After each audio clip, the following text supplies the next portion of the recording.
I know I've got you excited, so take a breath. Head to aroutfitting.com. The site's super easy to navigate and features a ton of technical info, including links to manuals. We also welcome vendor and manufacturer inquiries. Remember, if you don't see it, we can get it at aroutfitting.com.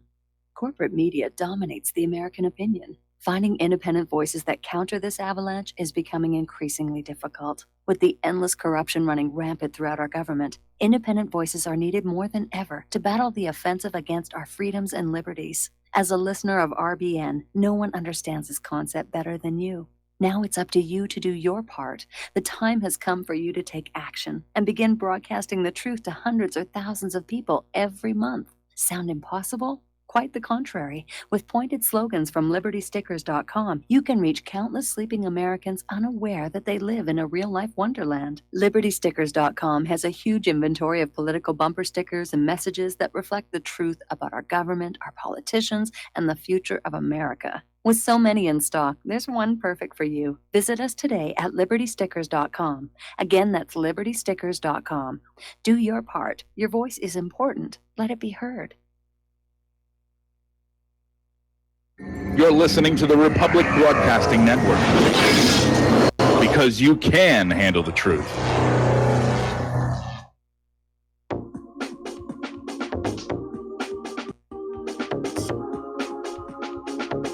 What really happened with your host, Mike Rivero, because World War III is a really bad idea.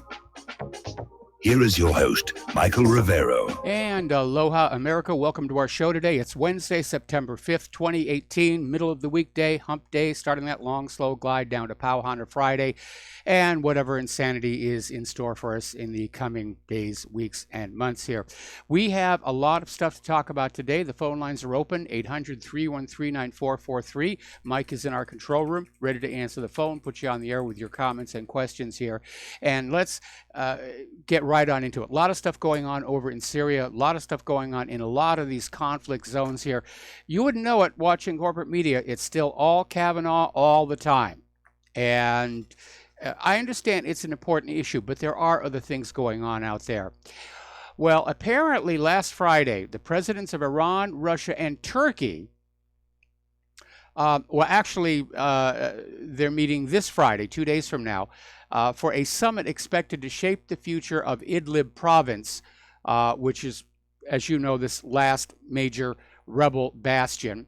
And Turkey's kind of in this gray zone. They want to hang on to that Afrin, and Syria may let them to keep their support. So we'll see what's going on. But basically, they want to get the jihadist groups out. They basically want to shut them all down, so they don't just hop to another country and cause trouble there. And Trump is still out there saying, well, if there's a humanitarian disaster, we must intervene, so forth and so on. But Assad is getting ready. This is going to be the last major showdown of the Syria war.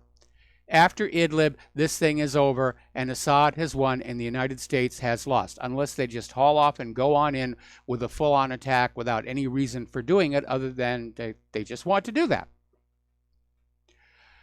Now, Russia has a lot of assets in the area. We've been hearing about the 25 warships they have off the coast, trying to sort of deter the U.S. Navy from getting too close to the Syria coastline. And apparently there was this unscheduled visit by the Iranian defense minister to Damascus in order to agree to a Russia, Syria, Iran response to any U.S. attack on Syria. So they're thinking it's really going to happen, that the U.S. is going to come on in and they're going to have to do something about it. And this is incredibly dangerous because, again, this is going to bring the U.S. and Russia into direct conflict with each other. It won't be just a Cold War making the defense contractors rich. This is going to be a for real hot war. And it could spin out of control so quickly between hotheads, in the command positions, mistakes being made in the control rooms, and the really scary part nobody seems to be thinking about. All these automated systems operate so fast, they could make a mistake before any human could intervene. Now, there's this journalist, Francesca Totolo, who was interviewed over in Sputnik News about how basically the U.S. constant crying chemical attack has lost all credibility.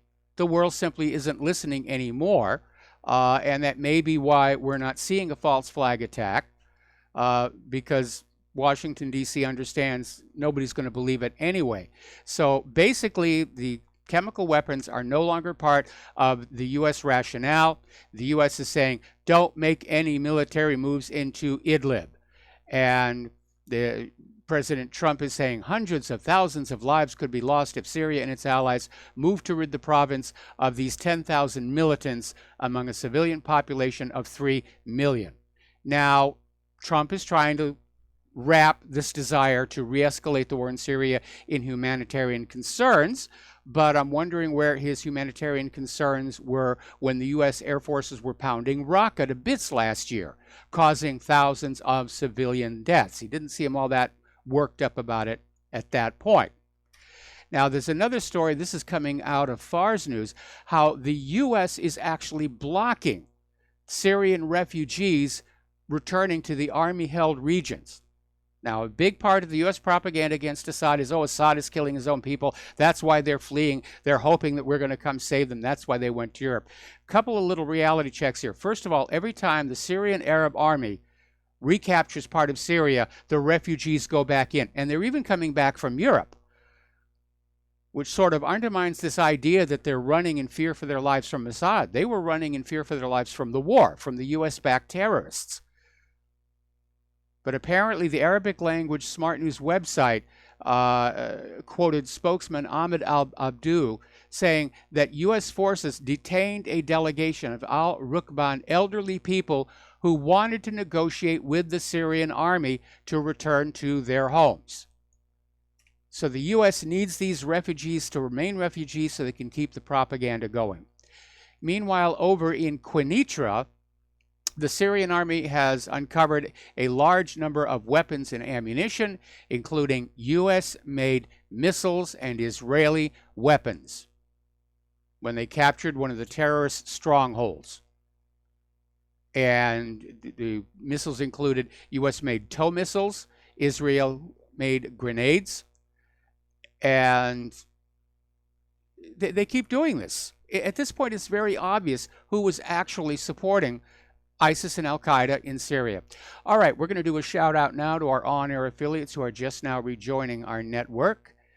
And let me do a quick adjustment here. All right, now, the Syrian army apparently already has intelligence units operating behind the terrorist front lines in Idlib. And obviously the terrorists are trying to find them. Apparently they've put up a whole bunch of closed-circuit TV cameras trying to identify them. But a large number of these Syrian intelligence forces have been stationed in several cities and towns held by Tahrir al-Sham Hayat and other terrorist groups in Idlib and other occupied areas in Aleppo. And so it's going to happen. It's just a case of when will it happen and what will the U.S. do. Now, again, Russia has got this fleet of 25 ships gathering near Syria, ostensibly for a military exercise. But more and more people are realizing that what they're trying to do is deter U.S. aggression on Syria. That's what they're really there to do. Now, if it comes to a full-on fight, obviously that Russian fleet is at a disadvantage to the U.S. naval forces in the region, except for the wild card that Russia has these hypersonic sea-skimming anti-ship missiles, which could be a game changer here. Over in Iran, Zarif is saying it's time for Trump to stand aside on Syria, that it's really not his concern anymore. He's got no business being there, which we all know.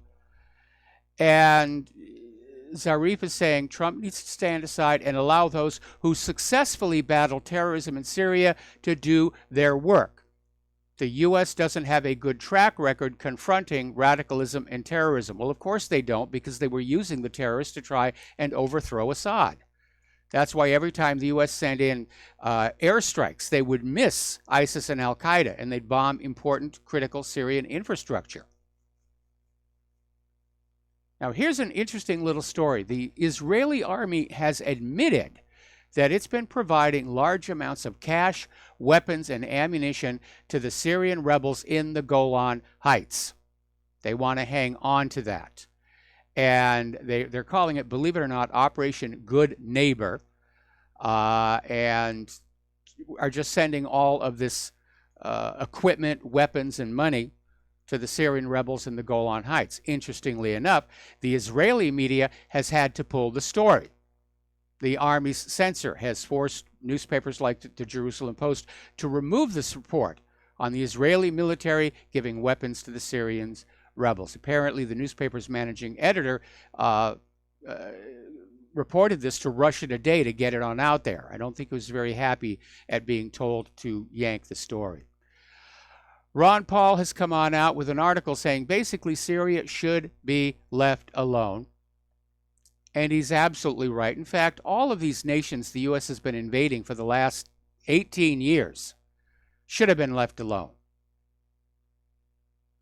They're not going very well. It's making the U.S. look bad. It is bankrupting our nation. And we're risking a full-on global war that could easily turn nuclear. And in this article, Ron Paul says, remember Aleppo, where the U.S. claimed Assad was planning to mass slaughter once he regained control, and the neocons and the media were out there saying, oh, yes, Assad is just going to commit a mass slaughter against his own people. But even the United Nations has admitted that with Aleppo back in the hands of the Syrian government, hundreds of thousands of Syrians have actually moved back there, which means they know Assad is not going to slaughter them. It was another lie from a government and a corporate media that lies to get you to support their war agenda. And how many more times are you going to have to be lied to before you're willing to stand up and say, I reject your lies? I reject the lies of the government. I reject the lies of the corporate media. I will think for myself from now on. I will make my own choices, my own decisions. I'm a big boy. I can decide who's my enemy is and who my friends are. Now, getting into the realm of more propaganda, and I actually saw this on Fox News yesterday, once again relying on the usual anonymous sources.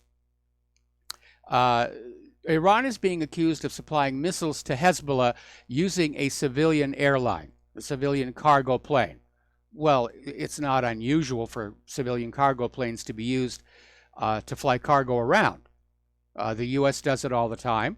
There's a CIA proprietary airline, Evergreen Air, that's used to transport all kinds of contraband here. But nobody has actually seen that there are any missiles in these airplanes. The entire case that Iran is doing this is based on the fact that there have been flights between Tehran and Beirut that flew unusual routes. That's it. That's the entire case. They didn't go the normal routes. They went unusual routes. Maybe they were dodging weather. All right. Let's take a phone call. Dustin in New Jersey. Aloha. Welcome to the show. What's on your mind? After 6 months, Mike, they got the guys from Russia. Yeah, their photos are all over the place.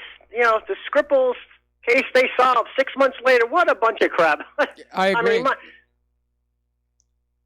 Mike, you know what this shows? There's a false flag coming very soon because, and there's more sanctions coming on too. I mean, this, you know, Britain. People don't realize Britain's a dirty trickster. Also, I mean, Britain has a long time to pull this kind of crap off. Oh yeah. You know, like, but man, Mike, I mean, did you see they even had like mug shots of them? I'm like, where'd they get these great mug shot photos of these guys? What a fraud.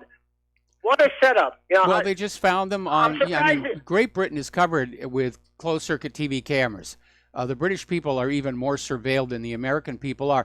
And they just picked these guys who looked like stereotypical Russian villains from movies, and they're parading them around and saying, this is what we think their names are, but they're probably an alias. They don't have any pictures of them actually with the Skripals. Again, they're just picking this stuff out of thin air. But it looks to me like they're trying to find any way they can bash Russia, because we are getting close to direct conflict with Russia. And I think the U.S. government and the British government, and probably most of Europe as well, understand their civil populations do not back this policy. And this goes right back to Sun Tzu and the art of war.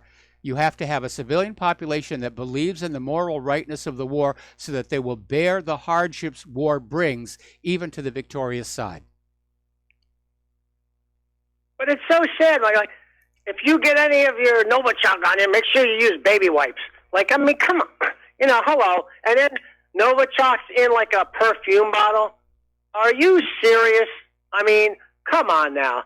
And then isn't Novichok got to be in two separate forms, but it's in a perfume bottle, right? And those other two people who died actually probably died of a heroin overdose, but they're using the one woman I think died, the one guy died, I think, right? The woman survived or something like that. No, it was the woman who died, and yeah, she was a known heavy drug user. And as far as the Skripals themselves, I still think they came down with a case of food poisoning. That restaurant that they ate at, when the story first broke that they had been poisoned, it was reported that several other customers at the restaurant were also hit with the poison. Then that part of the story went away, and it switched to they were poisoned when they touched their doorknob. But considering how deadly Novichok is supposed to be,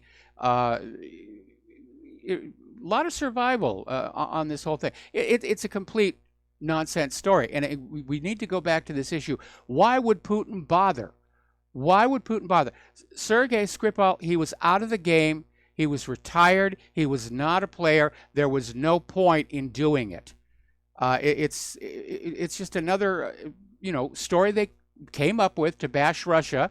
Nobody's believing it. But they can't back off. They can't say, all right, you're right. We were lying to you that one time here. They can't do that. So they're stuck maintaining this lie and propping it up, just like they're stuck maintaining the lies about Saddam's nuclear weapons or Assad's chemical weapons. Once they tell a lie, especially a big one, they have to keep propping it up through government after government after government. That's why they're still trying to prop up the crazed lone nut assassin story for John F. Kennedy. And as we come up on the anniversary of 9/11, I'm sure the online shills are going to be out there either trying to kookify the debate or promote the official government story. And if you really think about it, over the last 200 some odd years, this government has just built up this gigantic load of lies that have to be maintained. And that's got to be costing a lot of time, energy, and manpower to do that, especially in the age of the internet. But I listened to Theresa May. She's a fraudulent piece of garbage. But, I mean, she even says, she mentions Russia's basically, a threat to the current, if this is a threat to the current world system. This is what it's about. She said that. Yes. It's about their neoliberal world order is that threat. Yes. That's the threat, But she, then she brings up Ukraine aggression, right? Because that's the talking points. Russia needs to stop their aggressive behavior. All along, we're arming terrorists and lying to our own people. I mean, what a look. When is this going to end? You know what I mean? Come on. It's going to end with the collapse of the U.S. government or a nuclear war. Personally, I favor the former. That's it, because, Mike, let me tell you, how much more can Russia take? They're absorbing a lot, and they've been patient. But now Putin is starting to get pressure from his own government. They don't want a war either, but they don't feel Putin is doing enough to protect Russia's interests. But I think there's another false flag still coming, because these people are all dirty tricksters, Mike. They're experts in it. It's hard to say. They're experts in dirty tricksters, man.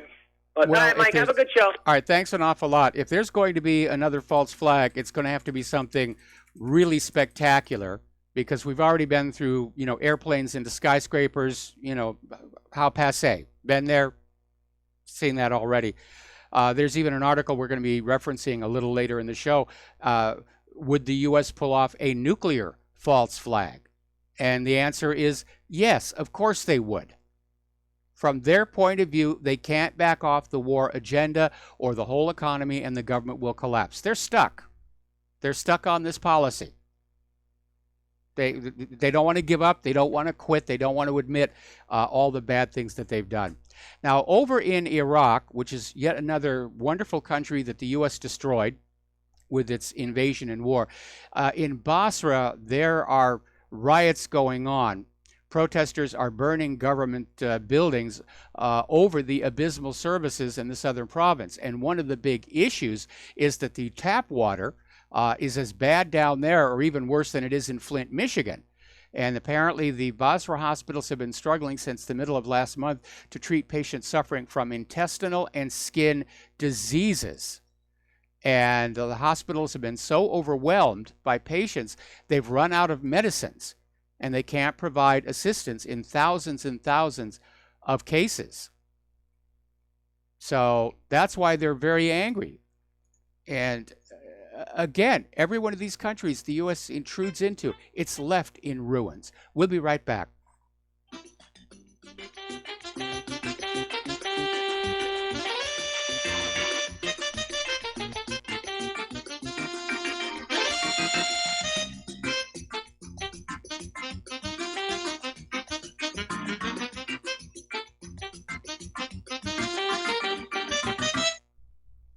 Corporate media dominates the American opinion. Finding independent voices that counter this avalanche is becoming increasingly difficult. With the endless corruption running rampant throughout our government, independent voices are needed more than ever to battle the offensive against our freedoms and liberties. As a listener of RBN, no one understands this concept better than you.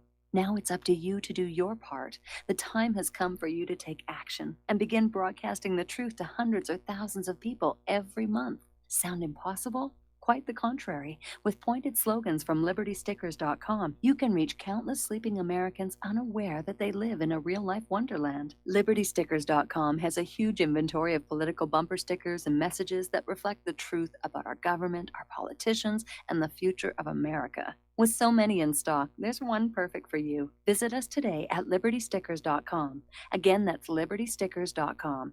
Do your part. Your voice is important. Let it be heard. Folks, we're living in a world the likes of which we've never perceived any clearer than we do now. The plan for global governance has been in the works for generations and would have likely been achieved by now, but for the fact that the globalists left open their Achilles heel. With all their tools, Federal Reserve System, fiat currency, no child left behind, and then Common Core education introduced to our schools to dumb us down, vaccines, pharmaceuticals to lobotomize us, GMO foods, insertion of compromised or bought and paid for politicians, judges, mainstream media propaganda, all pieced together like a puzzle designed to ultimately bring the world under submission. But with all their strategy, they forgot one thing: knowledge. And knowledge is power. With knowledge, their bombardment is nullified. Folks, with that, as brilliant and knowledgeable as you've become, among the wisest audience of any radio audience in the world, and you are, I want you to take a moment to reflect and ask yourself, how much of that knowledge did I obtain from Republic Broadcasting Network? How high has my consciousness been raised since I've been a listener? How fast am I now able to discriminate truth from fake news by being a Republic Broadcasting listener? How clear am I now able to see the world since I've been listening to RBN? Ask yourselves those questions, folks. Then ask yourself, what is that knowledge worth to me? Like my morning coffee, how would I survive without it? A voice of truth in a sea of lies. Do we not all need to make sure it survives? Like public broadcasting, we are now finding we can only survive with listener support. Censorship, advertisers being attacked, truth itself being attacked. It's the only way through this. We at Republic Broadcasting humbly ask you to become a supporter. Look at your budget and make a determination of what Republic Broadcasting is worth to you and what you can afford on a monthly basis. Go to republicbroadcasting.org and pledge 20, 30, 40, 50, if possible, 100 a month or more if it's affordable. Click the donate button and become a regular monthly donor. Assure both us and yourself that Republic Broadcasting truth will continue to flow like that morning coffee. The network thanks you.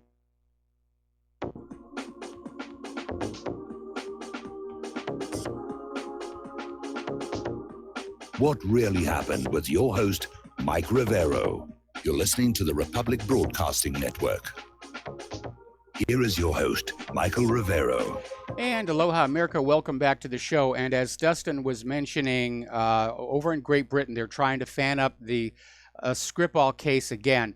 And British prosecutors have issued European arrest warrants for two Russian nationals identified as Alexander Petrov and Ruslan Boshirov. And then they turn around and say, we'll not be applying to Russia for the extradition of these men, as the Russian Constitution does not permit extradition of its own nationals. In other words, Britain can accuse these men and not have to prove it in a court of law. Knowing that these men would not be extradited, the only reason for issuing the arrest warrants is to get the media coverage. Pure propaganda, absolute pure propaganda.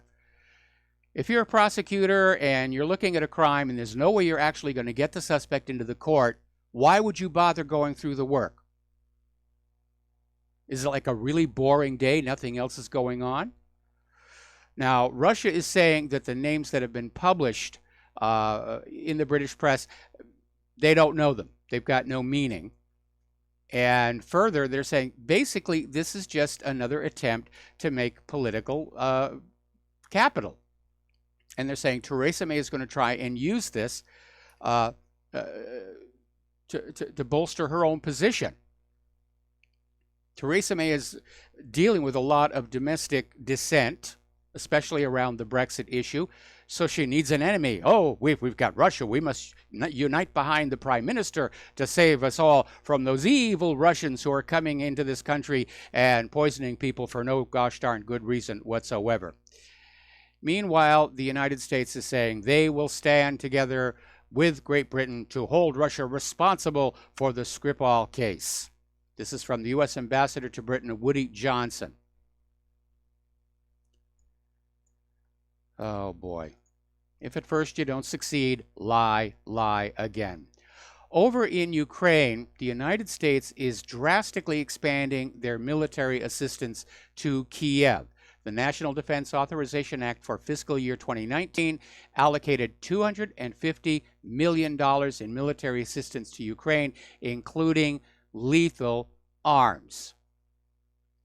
Now, according to a key Kiev military source named Karapinka on Ukrainian television last month, the country's forces are planning to attack Donbas at an unspecified time ahead. And the Trump regime is basically aiding this escalation. And that'll bring NATO right up to the border with Russia. So who's being the aggressor here? Who's being the aggressor? Look at the U.S. over the last 18 years. You know who the aggressor nation is here. Over at Southfront, they've got an article that's asking a key question. Who is instigating a hot war between NATO and Russia?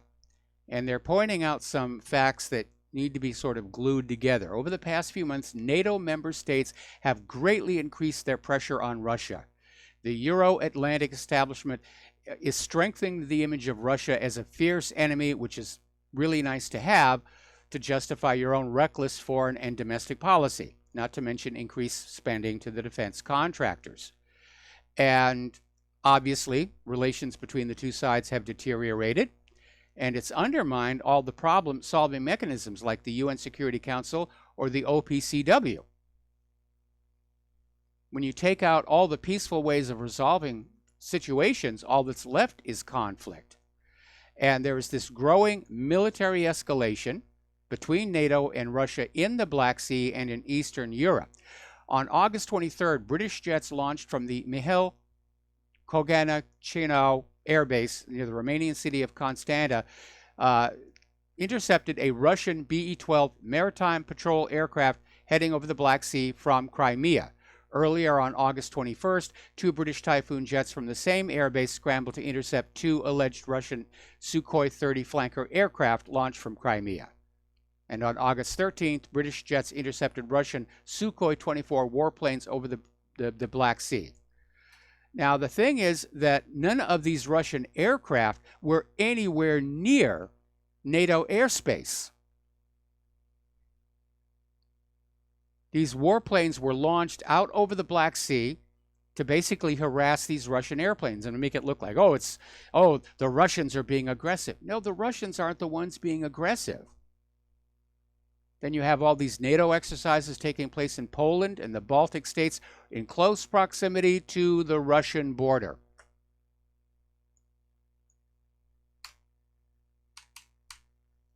Now, I know the defense contractors are thinking we can keep this war cold and just make a lot of money.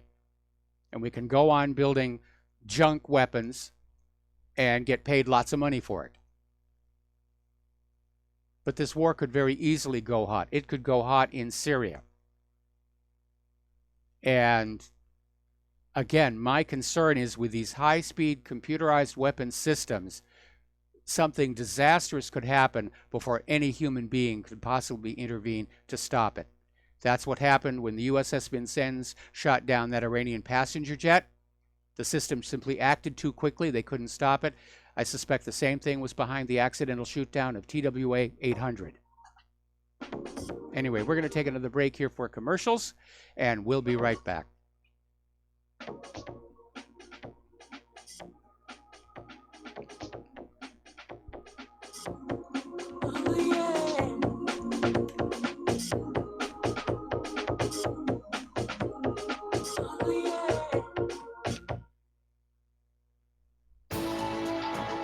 You are tuned in to the Republic Broadcasting Network. Visit our website by going to republicbroadcasting.org.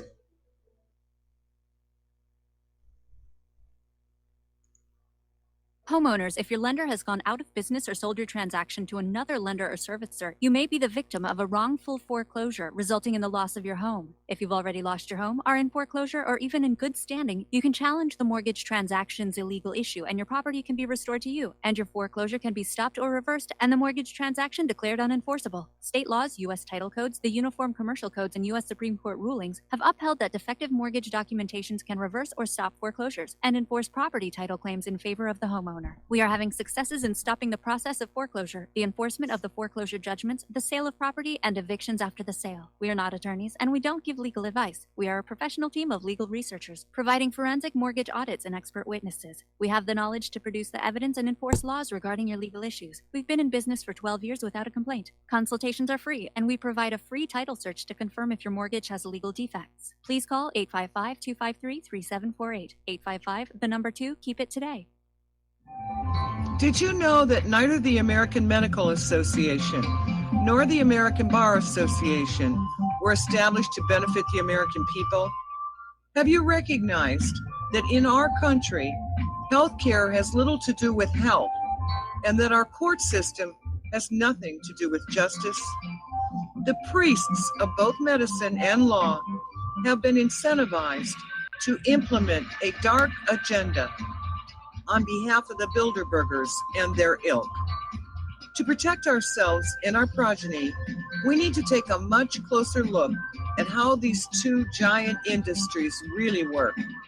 Join me, Al Whitney, on In Defense of Humanity, Saturdays at 7 p.m. Central, as we expose the matrix and learn how not to consent to our own destruction. Without the right accessories, any guy can be off the mark. Whether you've invested thousands in your arsenal or you own a single trusted firearm, a visit to AROutfitting.com is in order. It's one of the finest online selections of tactical optics and AR parts and add-ons, like EOTech, quick target acquisition with no peripheral loss. Browse the full range of Nikon scopes and binoculars.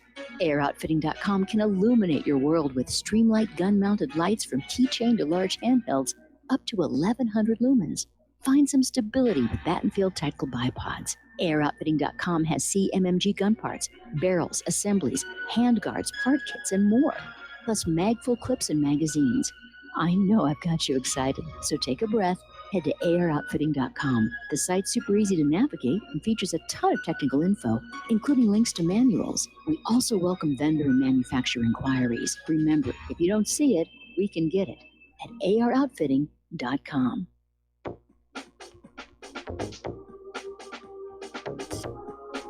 What really happened with your host, Mike Rivero. Join Mike on the air. Call toll-free 800-313-9443. 800-313-9443. And aloha, America. Welcome back to our show here. Now, over in Israel, the mayor of Jerusalem is now vowing to kick out the United Nations Agency for Palestinian Refugees, and saying that this will support Israeli sovereignty and unity of Jerusalem. And he also issued an appeal to increase the Israelization of East Jerusalem. Now, you need to go on back and look at the original partition plan, where the United Nations declared Jerusalem to be a shared international city. It's basically, there are 4 different areas, one for the Jewish faith, one for the Muslim faith, one for the Orthodox, and one for the Christians. Israel basically wants it all. So Mayor Barkatz is going to shut down the UN Relief and Works Agency in Jerusalem, and basically accused the UN of running schools that promote incitement against Israel through its education system. Israel loves that word, incitement. If you say bad things about us, that's incitement. Well, if you don't want us to say bad things about you, don't do bad things. Oh, no, we got to do the bad things. Just you don't talk about it. That's incitement here. Okay, apparently Israel has closed yet another Gaza-Israel crossing. There was a protest, and apparently Israeli soldiers opened fire on the demonstrators at the Beit Hanun Eraz crossing. The U.S. ambassador to Israel, David Friedman, is basically out there saying, you know, there's no need to evacuate the illegal settlements in the occupied West Bank.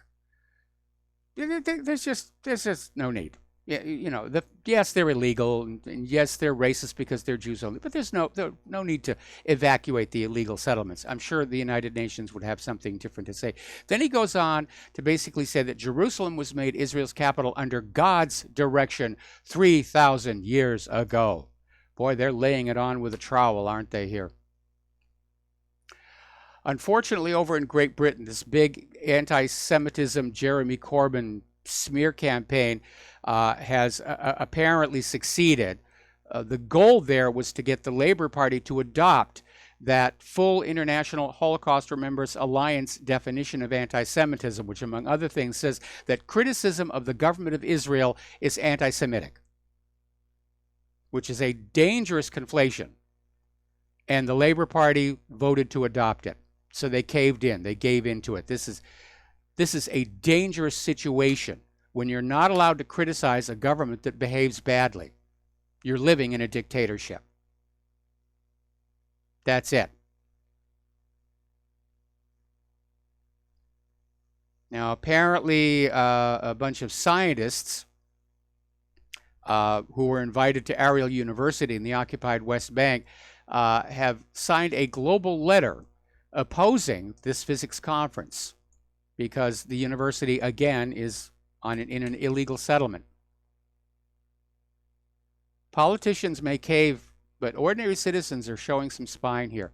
Now, a while back, Al Jazeera produced a documentary called The Lobby UK, and it was about the influence of the Israel lobby over the British government, which we just saw yet another demonstration of with that ridiculous anti-Semitism definition.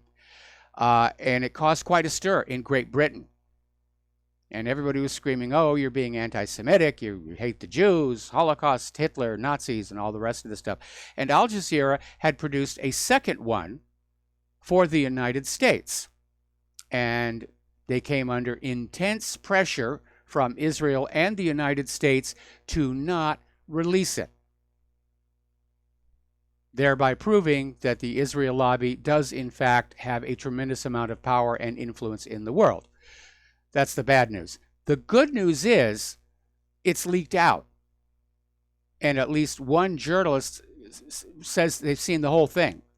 Electronic Intifada is releasing bits and pieces of it, but apparently the entire documentary has leaked out, so it's only a matter of time before we see it here on the web. All right, we're going to take another phone call. Peter in Los Angeles, aloha. Welcome to the show. What's on your mind? Mike, it's been a while since I've called in, but this thing with the Labour Party in Britain, Yes. And all that is just, and 25 Russian ships and U.S. moving the goal line back and forth about what we would go to war for in Syria. What we would go to war for, and why we were there is Israel. There's no other reason. And when you put together, Mike, the fact that the biggest donors to the Democratic Party are all basically Israeli first or Jews. The biggest donors to all the Republicans are basically Israeli first or Jews. When you look at who controls the network, when you look at we're almost in a shooting war when we have nothing really. Who cares what happens in Syria, right? Yes. You know, when they can manipulate 26 states saying you can't get a government contract, or as in South Carolina, it's a criminal offense to criticize Israel. It's now a criminal, or the definition of criticizing Israel now is not accepted in the home of the Magna Carta in Britain. With this new thing with the Al Jazeera thing leaking out the paper or the documentary about what's going on in the United States. I've seen the clips, I'm sure you have too, about Project Canary, where they're taking people who believe in the BDS movement and they're putting their name on a database, and they're actively subverting these guys on Facebook and LinkedIn and making it almost impossible for them to get a job in our country. Yes. Now, you know, they used to say back in the days, and make fun of it, when I used to bring this stuff up to my brother, and I would say, this is directed, clearly this is all directed from Israel, or most of it anyway. And I used to bring it up, and my brother would say, like in a faux German voice, international Jewish conspiracy. Like, you know, but what else are you going to call this? What else is there when there's a foreign government that's circumscribing our freedom of speech, controlling our foreign policy, controlling what we see, hear, and read on the radio, TV, and the newspapers, that's censoring stuff that can censor, censors free speech in multiple countries, that controls our foreign policy. What else do you call that? And I submit to you that if we don't take care of this, they're going to take care of us. We just can't go on, though. I mean, $6 trillion in the Iraqi war. By the way, who's drumbeating to get us to go to war in Iran? Same thing. Yes. I mean, they are a toxic poison. And I'm not talking about everybody. There are people who call to your show I have immense respect for that are Jewish. But I'm talking about the Israeli firster, Zionist, nutso Nazis. And it's making me sick. And you know what? There's going to be a backlash on this. It's going to hurt everybody. And the Jewish community better get a hold on this, because it will come back on them. Yes. For not having stopped it. That's the real danger here, where, I mean, you know, it's the actions of Israel's government that are the real threat to the safety of the world's Jewish people. Because the anger is building, and it's continuing to build. And, you know, ultimately Israel wants to turn the entire world into the equivalent of Gaza, and just get us all shoved off to one side in these little open-air prisons so they don't have to worry about us anymore. And Mike, it's not just the government of Israel. It's the people in the United States and Britain and all over the world. Their fifth columnists, and there's no other way to say it, their fifth columnists that subvert our rights, our questions of war and peace in the United States and all that, it's them too. So this is bigger than just Israel. This is a Jewish community problem, and it's not the entire Jewish community, but it's wider than just the government of Israel. The government of Israel takes advantage of that attitude. Yeah, they do, and not just in the Jewish community. They have masterfully exploited the Christian Zionists too. They're caught up with this idea that if they help Israel set the planet on fire, that Jesus is going to come down and invite them all up to the big house. And I don't think it's going to happen. Well, they're idiots. It's almost laughable even. You know, you're right to refer to them, but it's almost laughable that they're even given any credence at all. But the Israeli lobby, the fifth column, you better not laugh at that, because they will get you personally, they will get our country, they'll get everybody that stands in their way. Yeah, And that's it's I mean, getting they- intense. that's a community. I am surprised that the Tories caved on that issue, because you've got academics and civil rights people everywhere saying this is ridiculous to conflate criticism of a government with race hate. And as I keep saying, that's like trying to say that the only reason people complain about the Nazis is they hate the German people. Well, this is bigger than just Israel, but Israel's the center of it. Yes. I mean, it's banking. I mean, look, they're everywhere. Banking, the media, the Federal Reserve, the Rothschilds, the Warburgs, Michael Eisner, you name it. They're everywhere. George Soros, you guys like a James Bond villain all over the world, fomenting revolutions, Yep. undercutting people's rights. I mean, what other community has that? Any suggestions? Anybody raising their hand? Nope. Is there another community you can even remotely compare? Class? Anybody? Yeah. Bueller. You're absolutely right. It does seem like a tremendous amount of war and predation is coming out of this one part of the world, and nobody is able to stand up to them, not even the United States of America. Basically, Israel understands a reality. Politicians in every single country will sell their mother for $1, and they've got the dollars to buy them. And that's really what it all comes down That's to. right.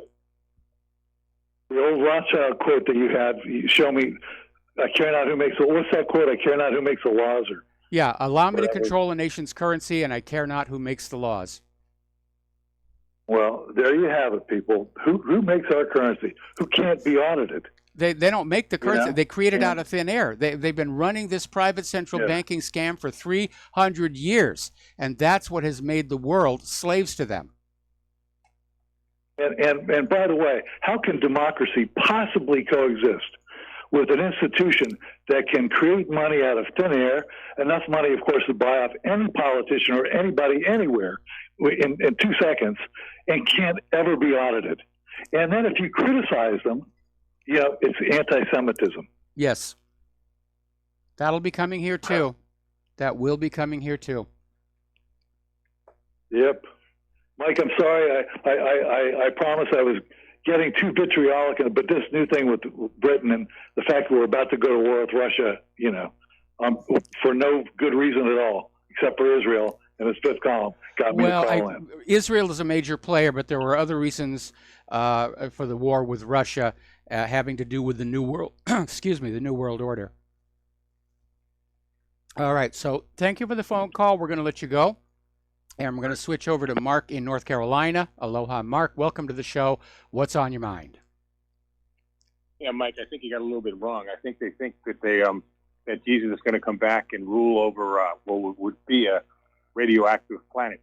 That he would come and sit in a throne in Jerusalem, and he'd rule over it. They don't say it, but that's what it would come down to, a radioactive planet. But anyway, what I wanted to say is this.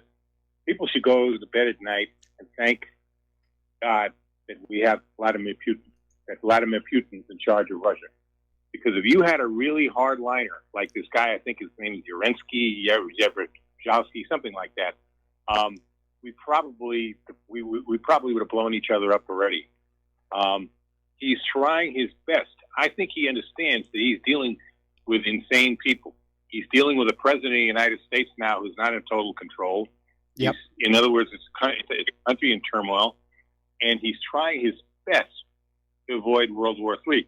But you can only try so hard. At this point, everything seems to be coming to a head. In Syria, you got a large Russian fleet in the Mediterranean. You got U.S. and NATO forces now approaching. All kinds of threats are being made. And on top of that, now the Ukraine, you had that Ukrainian, People's Republic of Donetsk. You Yes. had the leader was assassinated, and Poroshenko is making more and more noise. And to make matters worse, you got U.S. troops now there as advisors. Now, I think the Ukraine is probably not as much of a danger as the Middle East, because first of all, Ukraine is not part of NATO, and I think other than making a lot of noise, if Russia decided to incorporate the eastern part of Ukraine, because that's what the people there want, I think all they would do is make noise.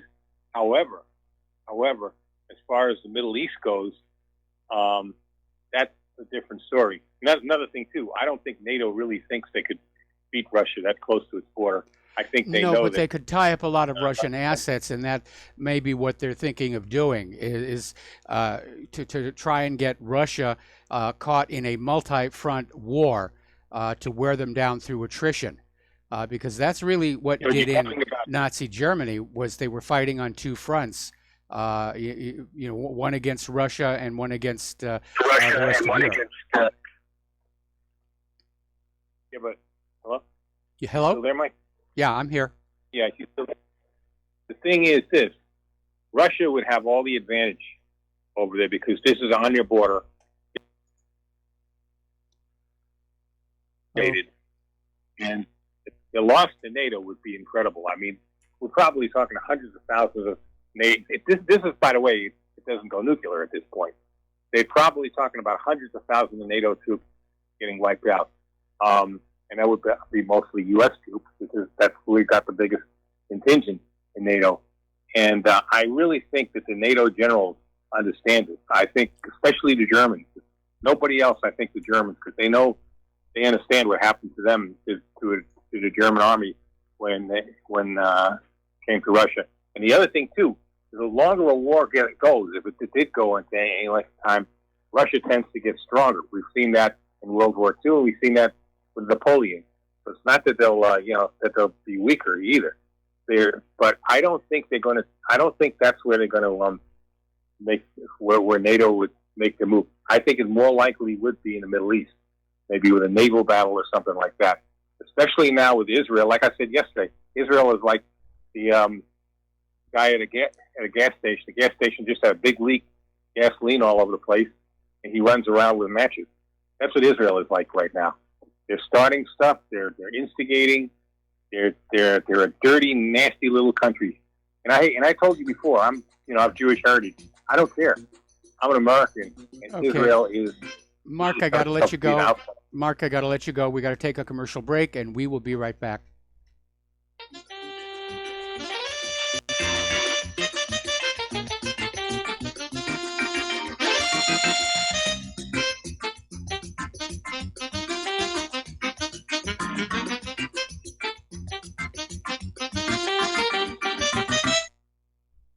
Do you or a loved one suffer migraine headaches? Listen to what scientist Kurt Hendricks has to say. 35 million people in the United States suffer with debilitating migraines. If you or a loved one are one of them, you need to know about MigraLief. Hi, I'm Kurt Hendricks, the scientist that formulated and patented the MigraLief migraine formula. MigraLief is a non-prescription dietary supplement recommended by neurologists, pharmacists, and pediatricians to address nutritional deficiencies in both adults and children over 2 with migraines. Try MigraLief for 3 months and see the powerful difference it can make in your life, or get your money back, no questions asked. Go to MIG911.com or call 800-MIG-7354.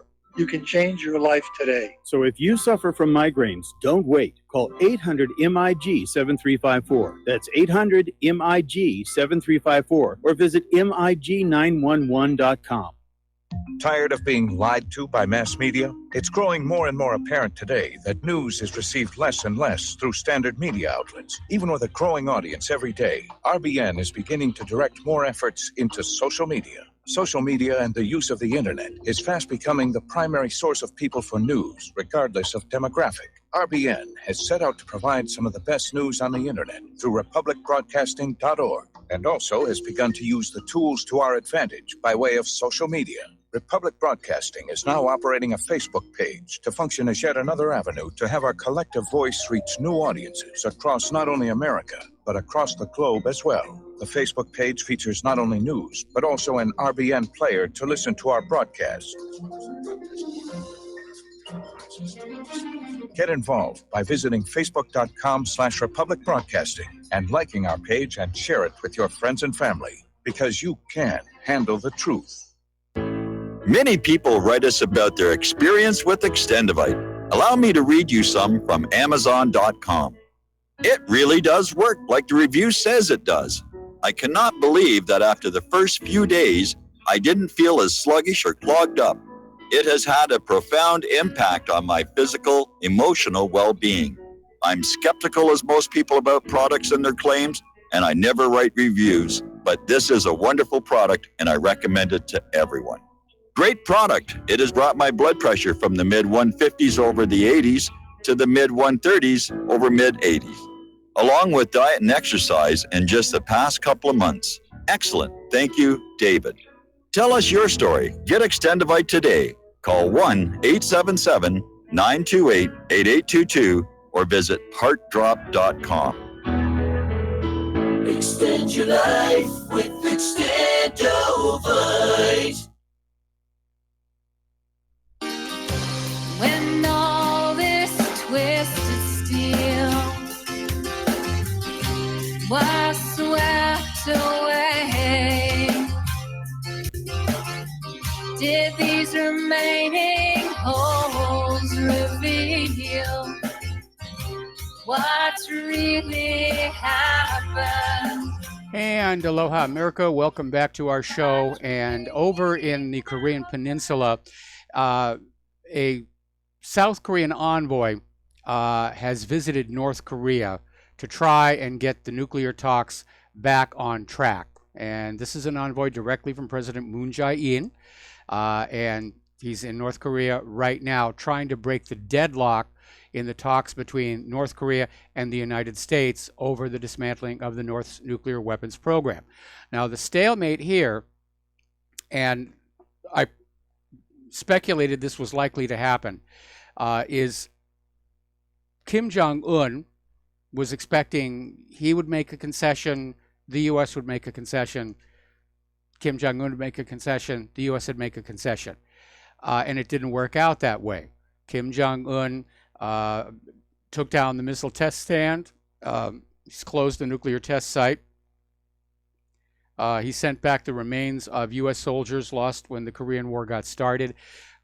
He's been allowing people separated by the DMZ to reunite, even if only briefly. And he and Moon Jae-in are talking about opening up all the roads and railroad bridges across the DMZ by the end of the month, although obviously the U.S. Army Command in the South has other ideas about that. And Kim Jong-un is waiting to see something come back from the United States, and it hasn't happened.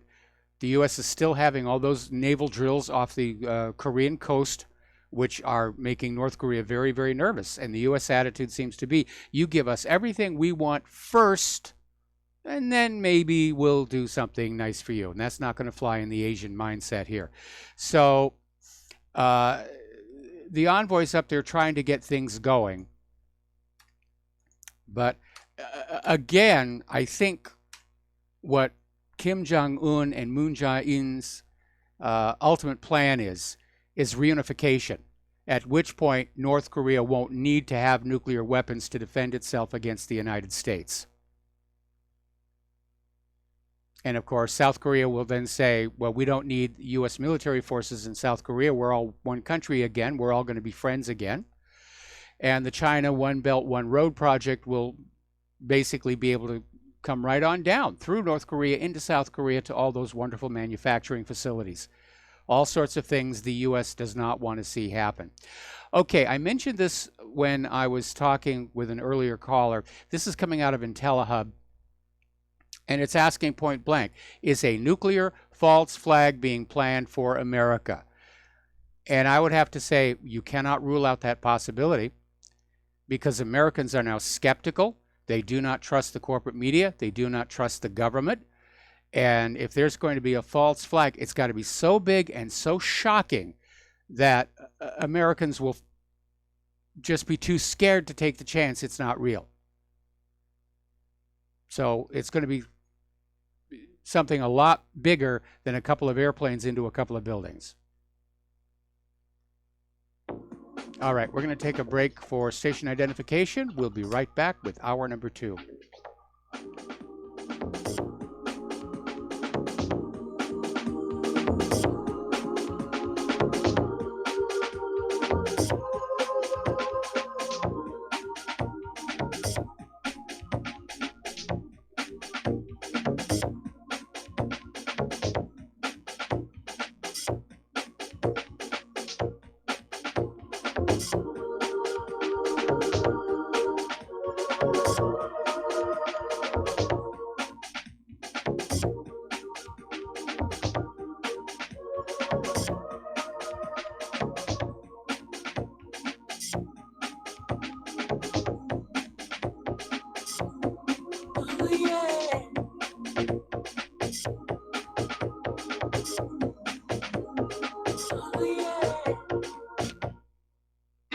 Without the right accessories, any guy can be off the mark.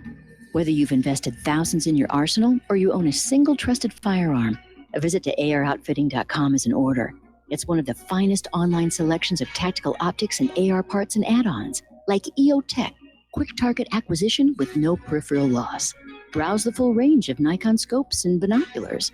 AROutfitting.com can illuminate your world with Streamlight gun-mounted lights from keychain to large handhelds, up to 1,100 lumens. Find some stability with Battenfield tactical bipods. AirOutfitting.com has CMMG gun parts, barrels, assemblies, handguards, part kits, and more. Plus mag-full clips and magazines. I know I've got you excited, so take a breath. Head to AirOutfitting.com. The site's super easy to navigate and features a ton of technical info, including links to manuals. We also welcome vendor and manufacturer inquiries. Remember, if you don't see it, we can get it at AirOutfitting.com. You're listening to Republic Broadcasting Network because you can handle the truth.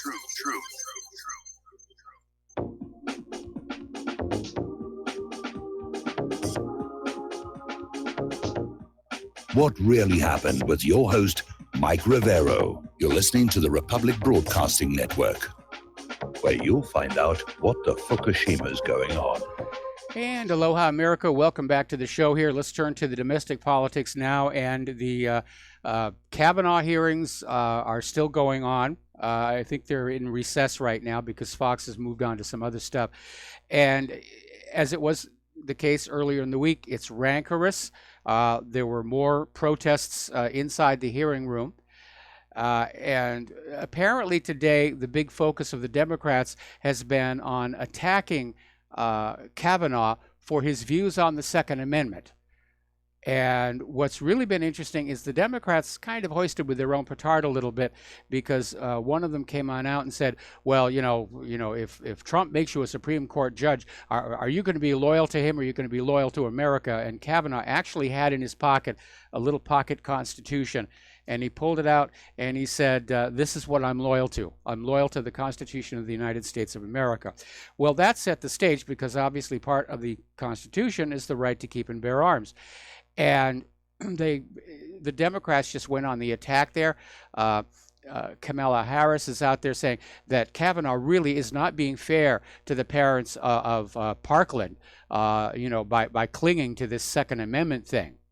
And apparently they set up a media event where the father of one of the victims of Parkland shook Kavanaugh's hand. And apparently this was all set up by Feinstein to try and trip him up into some kind of a media bite that could be used to damage him. So it really is very intense. But it's all for show, because under the current Constitution, or rather arrangement of the Congress, Kavanaugh's confirmation is pretty much a done deal. But the Democrats are out there trying to make as much hay as they can here. Apparently, left-wing AstroTurf group Mainers for Accountable Leadership released a video begging Senator Susan Collins to vote against Kavanaugh's appointment to the Supreme Court, saying that you're voting to kill me.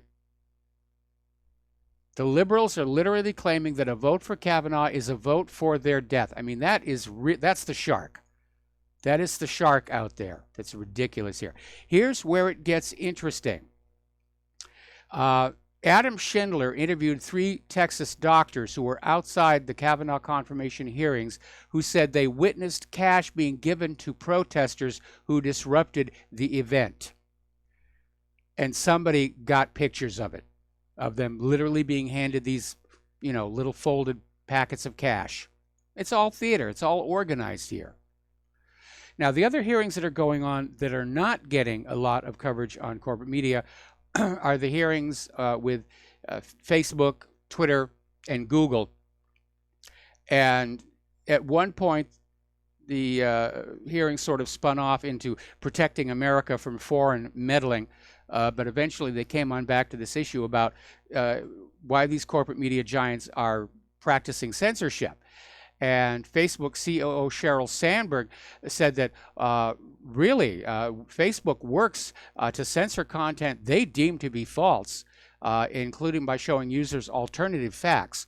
Well, who gave Facebook the godlike wisdom to know what is false and what is not? And the answer is nobody. Facebook is imposing its own political bias on the traffic on their site. Now, Alex Jones is up there in Washington, D.C., and he basically got into the, or at least the hallway outside the Facebook and Twitter hearing, and he basically got into the face of a lot of these people who are pro-censorship here. And he slammed the media for supporting censorship, which is what they're actually doing. And it's kind of ridiculous to see the corporate media people out there saying, well, we're champions of freedom of speech, but that means we've got to silence the independent media. How does silencing independent media promote freedom of speech? Now, Alex Jones got into Marco Rubio's face during the interview. There was a video of it. I don't think it was probably the best presentation Alex could have done. I don't think he looked as good as he would like. Marco Rubio, in turn, is urging the media to stop giving Alex Jones the spotlight, to stop reporting on him, to stop giving him airtime. And he followed up by saying, we're making crazy people superstars. Marco, your bias is showing. I liked you better when you were talking about invading Venezuela. Now, there is still continued talk about a massive class action lawsuit versus all of these leftist social media corporations. And I think lawyers are probably studying under what grounds the lawsuit could move forward. But if it happens, I'm certainly going to join. I absolutely am going to join. Meanwhile, apparently VK is really taking off, and so is DuckDuckGo. So these social media corporations just may not be the powerhouse that much longer. People don't want to be told what to think. They don't want to be controlled. The reason people go to the internet is to find out facts for themselves. And when they find out that Facebook and Google and Twitter are now filtering the news as much as the corporate media does, they're going to drop them the way they drop the corporate media. Look at CNN's numbers if you want to know the future of Facebook. All right, we're going to do a shout out to our on-air affiliates who are just now rejoining our network. As you know, Bob Woodward is out with a new book about the Trump White House. It's very negative, and some of the claims being made in there include that Trump wanted to assassinate Assad following that last chemical attack. And apparently Woodward is claiming that his aides are hiding documents from Trump to prevent a third world war. Now, Donald Trump has already come on out with a tweet quoting Secretary of Defense James Mattis saying, no, he never said any of the things Woodward has in the books, in the book there. And apparently what's going on here, there's two things going on here. And by the way, Trump is already out there saying, no, he didn't say he wanted to assassinate Assad, which may not mean anything one way or the other. But let me tell you what I think is going on here. Woodward is exploiting his Watergate reputation here. Oh, it's Bob Woodward. The book must be true. And unfortunately, nowhere in the book does he question just who did the supposed chemical attack, which tells us right there he's not being the investigative journalist he once was. Now, it's long been rumored that Woodward is connected with the CIA and that he was connected with the CIA back during the Watergate situation. So a little bit of reality that you may have overlooked in the rush to see Richard Nixon come crashing down. Because Richard Nixon, like Donald Trump, became a major, major threat to the military-industrial complex.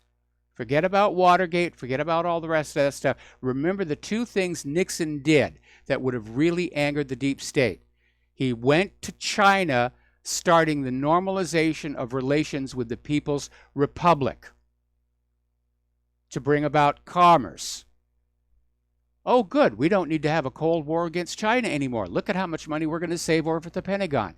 And then he traveled to the Soviet Union and signed agreements that contained the results of the first Strategic Arms Limitation Treaty talks, SALT I.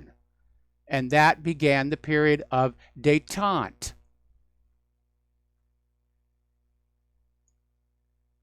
And that's the reason, that's the real reason Nixon was brought down.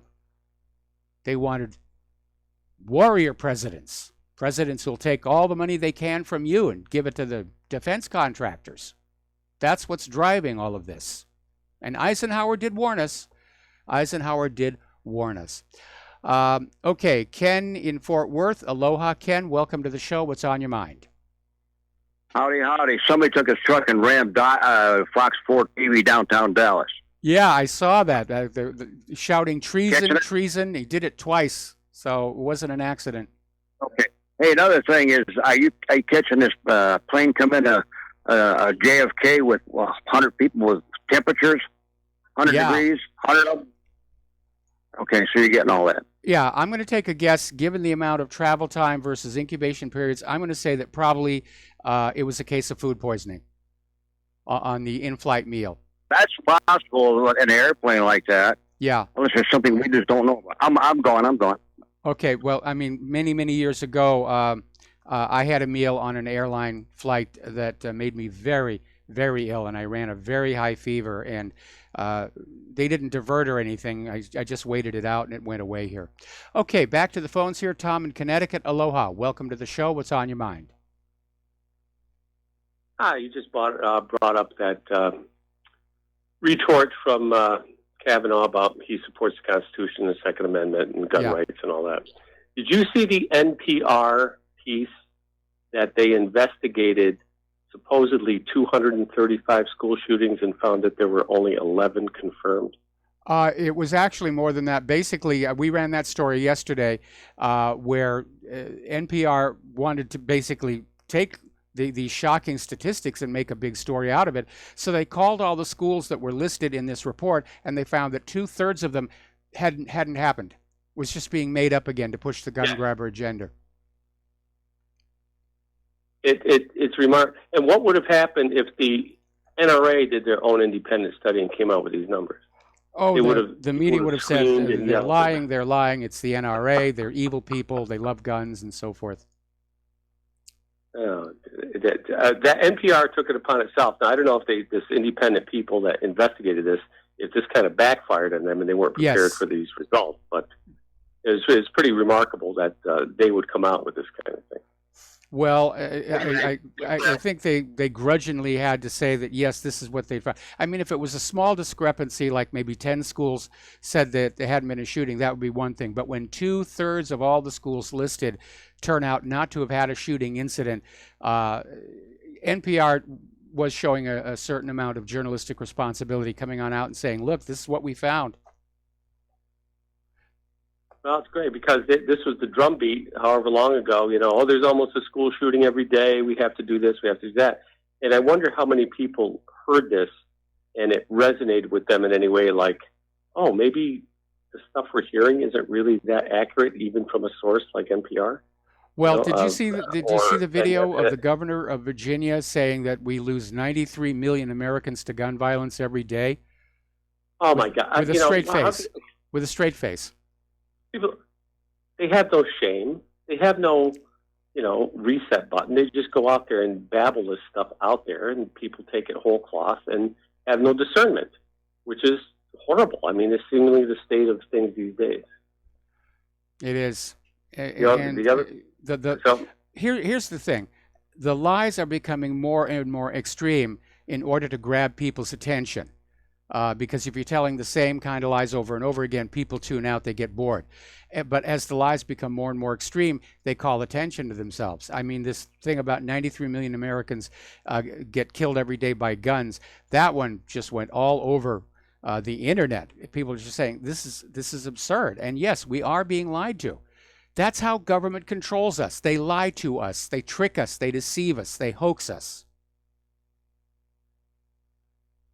There was also a very interesting thing that I ran across. I mean, I've ran across it for a while. Catherine Austin Fitz, you're probably aware of her, the 21 trillion missing dollars. And this fellow Kirby, who runs a precious metals kind of thing and analytics. Yes. It's mind-boggling, the scenario he paints out when he pointed to the fact that when Donald Trump went in to meet Obama, it was only supposed to be for X minutes. And when he came out, he looked almost ashen. He goes, well, maybe Obama told him this whole Ponzi scheme of floating all these dollars out there and how these numbers really come out. And this is the real story that he might not have been aware of. And it's just staggering to imagine the float of whatever, fiat currency we put out there around the world, that if it ever came home to roost, the consequences of that would be just horrific. Well, we've already been through that once before, when France tried to redeem their Federal Reserve notes for gold under Bretton Woods, and Nixon had to slam the gold convertibility window closed, which technically ended. Well, Bretton Germany Woods. wanted the Federal Reserve audited for their gold not too long ago, 4 or 5 years ago. Actually, they did, because they wanted their gold back, and the New York Federal Reserve said, "Oh no, we can't do that. It's going to be years before we can get it back to you." And Germany said, "Well, can we at least come on in and verify that it's still there?" And the Federal Reserve said, "No, we can't do that." And eventually, the Federal Reserve did send some gold back to Germany, but it was not the original. Yes, a modest. It was 10%, something horribly Yeah, low. it wasn't even as pure, and it wasn't the same. Bars. And a gold depository is like a safety deposit box. The object that you put in is the object you're supposed to be able to take out, and that's not what happened. And it was a real big stink, and now a lot of countries are trying to get their gold back from the United States, and they're having a lot of trouble getting it. We covered this in America's Book of Secrets. Well, I hope that if only 10% of the things we think can go bad, it's going to be really bad. It's going to be bad. I'm afraid we're going to have to go through a world war. Well, on that lovely note, sir, I will let you go for today. All right. Well, thanks an awful lot. And we're going to switch over to Al in Canada. Aloha, Al. Welcome to the show. What's on your mind? We lost Al. Okay. Story coming out of informationliberation.com. Apparently resistance icons, they're still calling themselves the resistance. Those of us who we still can't go over the fact that we lost in 2016. We're the resistance here. So Gary Kasparov and Bill Kristol basically admitted they fantasize about holding show trials for supporters of President Donald Trump. Not Trump himself, for his supporters. They want to put him on trial. I mean, this is getting as ridiculous as, when they grab bookkeepers and accountants who worked at Auschwitz and try them as war criminals. It's really out there. Now, I want to go back to a topic that we've touched on before, but it's a situation that really does need to be looked at a little more closely. And the fact that it is not being looked at closely, I think, tells us a very great deal. And this is, of course, Imran Awan and the Awan brothers, who ran information technology for the Democratic National Committee and for members of Congress, and appeared to have been running an espionage operation.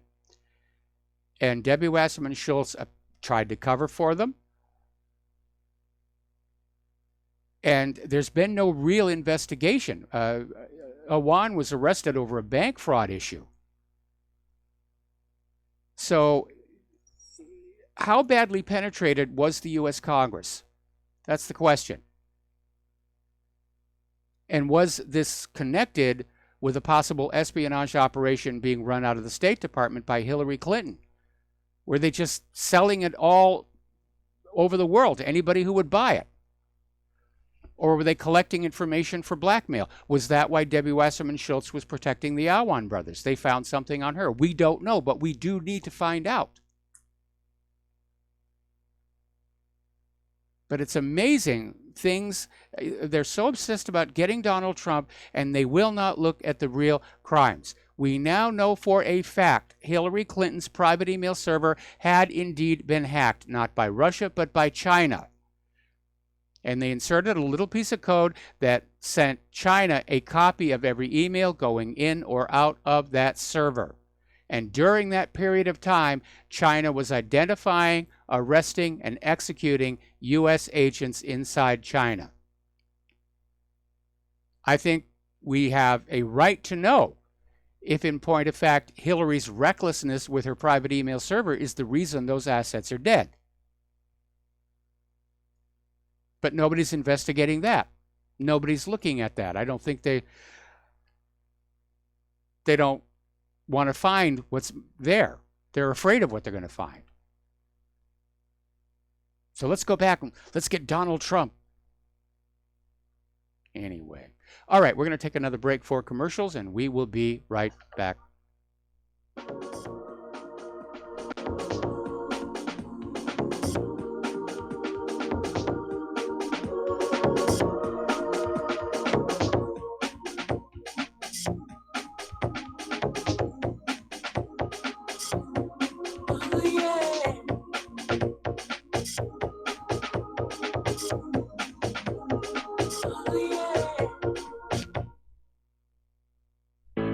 Many people tell us about their experience with Extendivite. Just listen to what Glenn has to say. Prior to taking it, I had diabetic neuropathy. The Extendivite reduced that significantly. Acid reflux was reduced. I had athlete's foot, very severe. Trimmed that down to about 75% dandruff, almost completely gone. I had occipital neuralgia at the base of my skull. I was having migraines, reduced by about 90%. Heart palpitations, my heart would kind of stall out. I would skip a beat. Very uncomfortable. And when walking from downstairs going to sleep, by the time I got to the bedroom, which is just one flight of stairs, my heart was pounding, coming out of my chest. My vision was blurry. This completely solved that problem. Great product. Thanks. Tell us your story.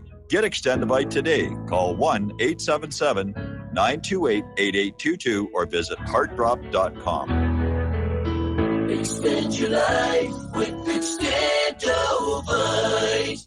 Folks, we're living in a world the likes of which we've never perceived any clearer than we do now. The plan for global governance has been in the works for generations and would have likely been achieved by now, but for the fact that the globalists left open their Achilles heel. With all their tools, Federal Reserve System, fiat currency, no child left behind, and then Common Core education introduced to our schools to dumb us down, vaccines, pharmaceuticals to lobotomize us, GMO foods, insertion of compromised or bought and paid for politicians, judges, mainstream media propaganda, all pieced together like a puzzle designed to ultimately bring the world under submission. But with all their strategy, they forgot one thing: knowledge. And knowledge is power. With knowledge, their bombardment is nullified. Folks, with that, as brilliant and knowledgeable as you've become, among the wisest audience of any radio audience in the world, and you are, I want you to take a moment to reflect and ask yourself, how much of that knowledge did I obtain from Republic Broadcasting Network? How high has my consciousness been raised since I've been a listener? How fast am I now able to discriminate truth from fake news by being a Republic Broadcasting listener?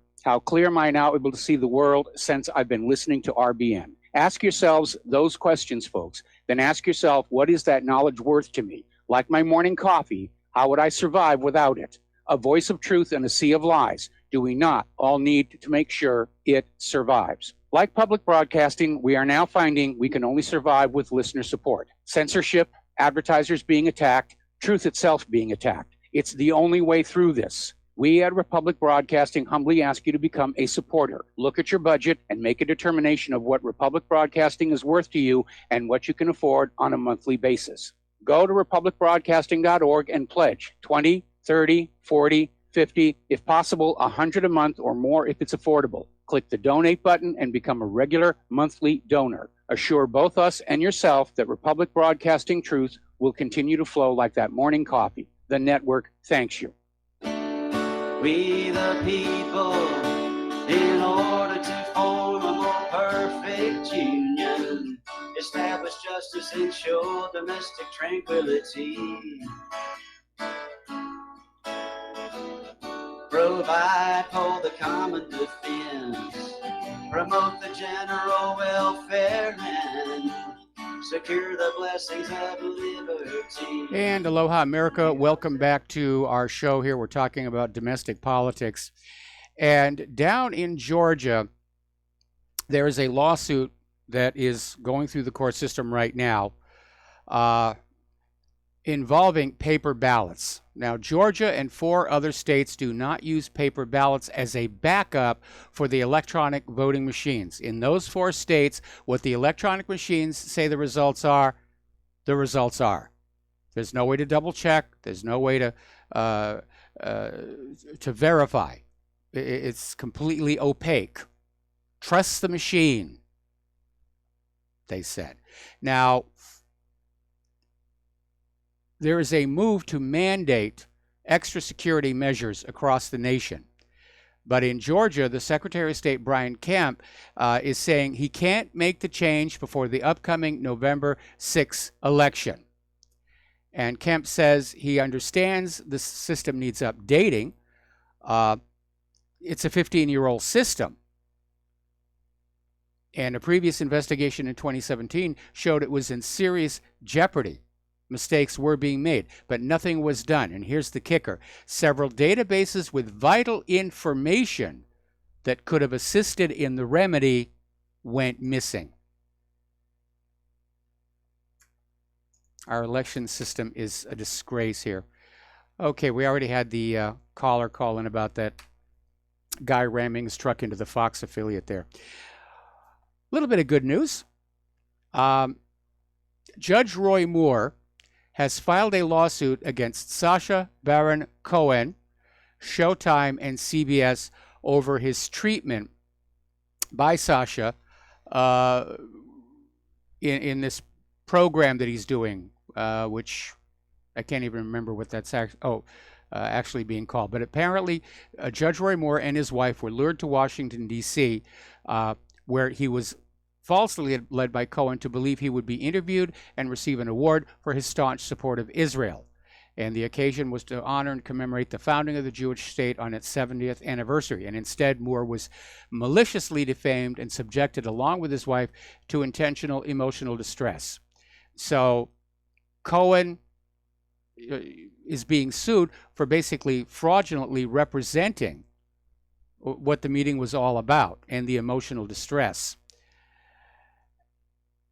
And I'm glad the judge is suing him, because I don't like the concept of the show where Sacha Baron Cohen is just going on in, he's misrepresenting himself to people and just trying to get them to embarrass themselves. I don't like that kind of programming. I have no intention of watching it. It's probably why I can't remember the name of it. Something America, I think. All right, let's talk about the economic news. There's a lot of stuff going on there. Russia, China, Japan, Turkey, Iran, and Iraq have all dropped the U.S. dollar in bilateral trade. The de-dollarization of the world is continuing apace. And over in Russia, Sergei Lavrov, their foreign minister, lays it right on out. The U.S. dollar is Washington's pressure lever to punish countries. They've weaponized it. And in an interview with Russian Channel 1, Lavrov said Washington immediately stopped servicing any banking operations in dollars in relation to both the country that they want to punish and any countries that continue relations with it. And Lavrov said for decades everyone hoped that the United States would scrupulously fulfill its duties as the issuer of the world's main reserve currency, but that didn't happen. The U.S. government weaponized it. And that's why the rest of the world is dropping the dollar. And that is a major problem for the United States. We don't export a lot of manufactured goods. Nobody wants our GMO agriculture. The only thing that is bringing any new wealth into our economic system on any kind of a scale is having the rest of the world using Federal Reserve notes for cross-border trade and banking, for which they pay a small fee. Or they will send us manufactured goods and agricultural produce for essentially boxes of ink and paper. But that's coming to an end. And that's a big part of what all these wars are about, dragging the world back to Bretton Woods. The United States is trying to take the world back to the 1950s. Hey, look, we got a new Cold War, everything.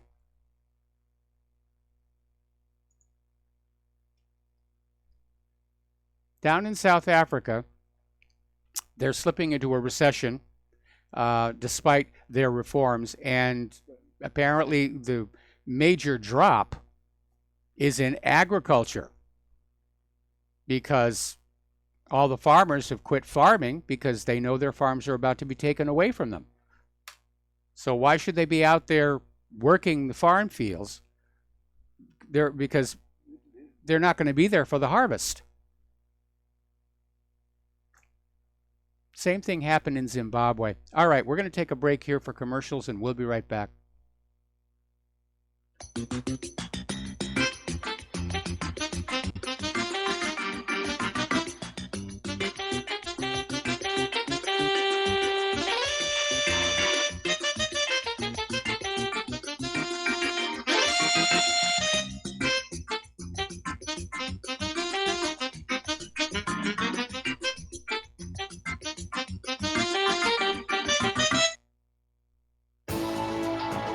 You are tuned in to the Republic Broadcasting Network.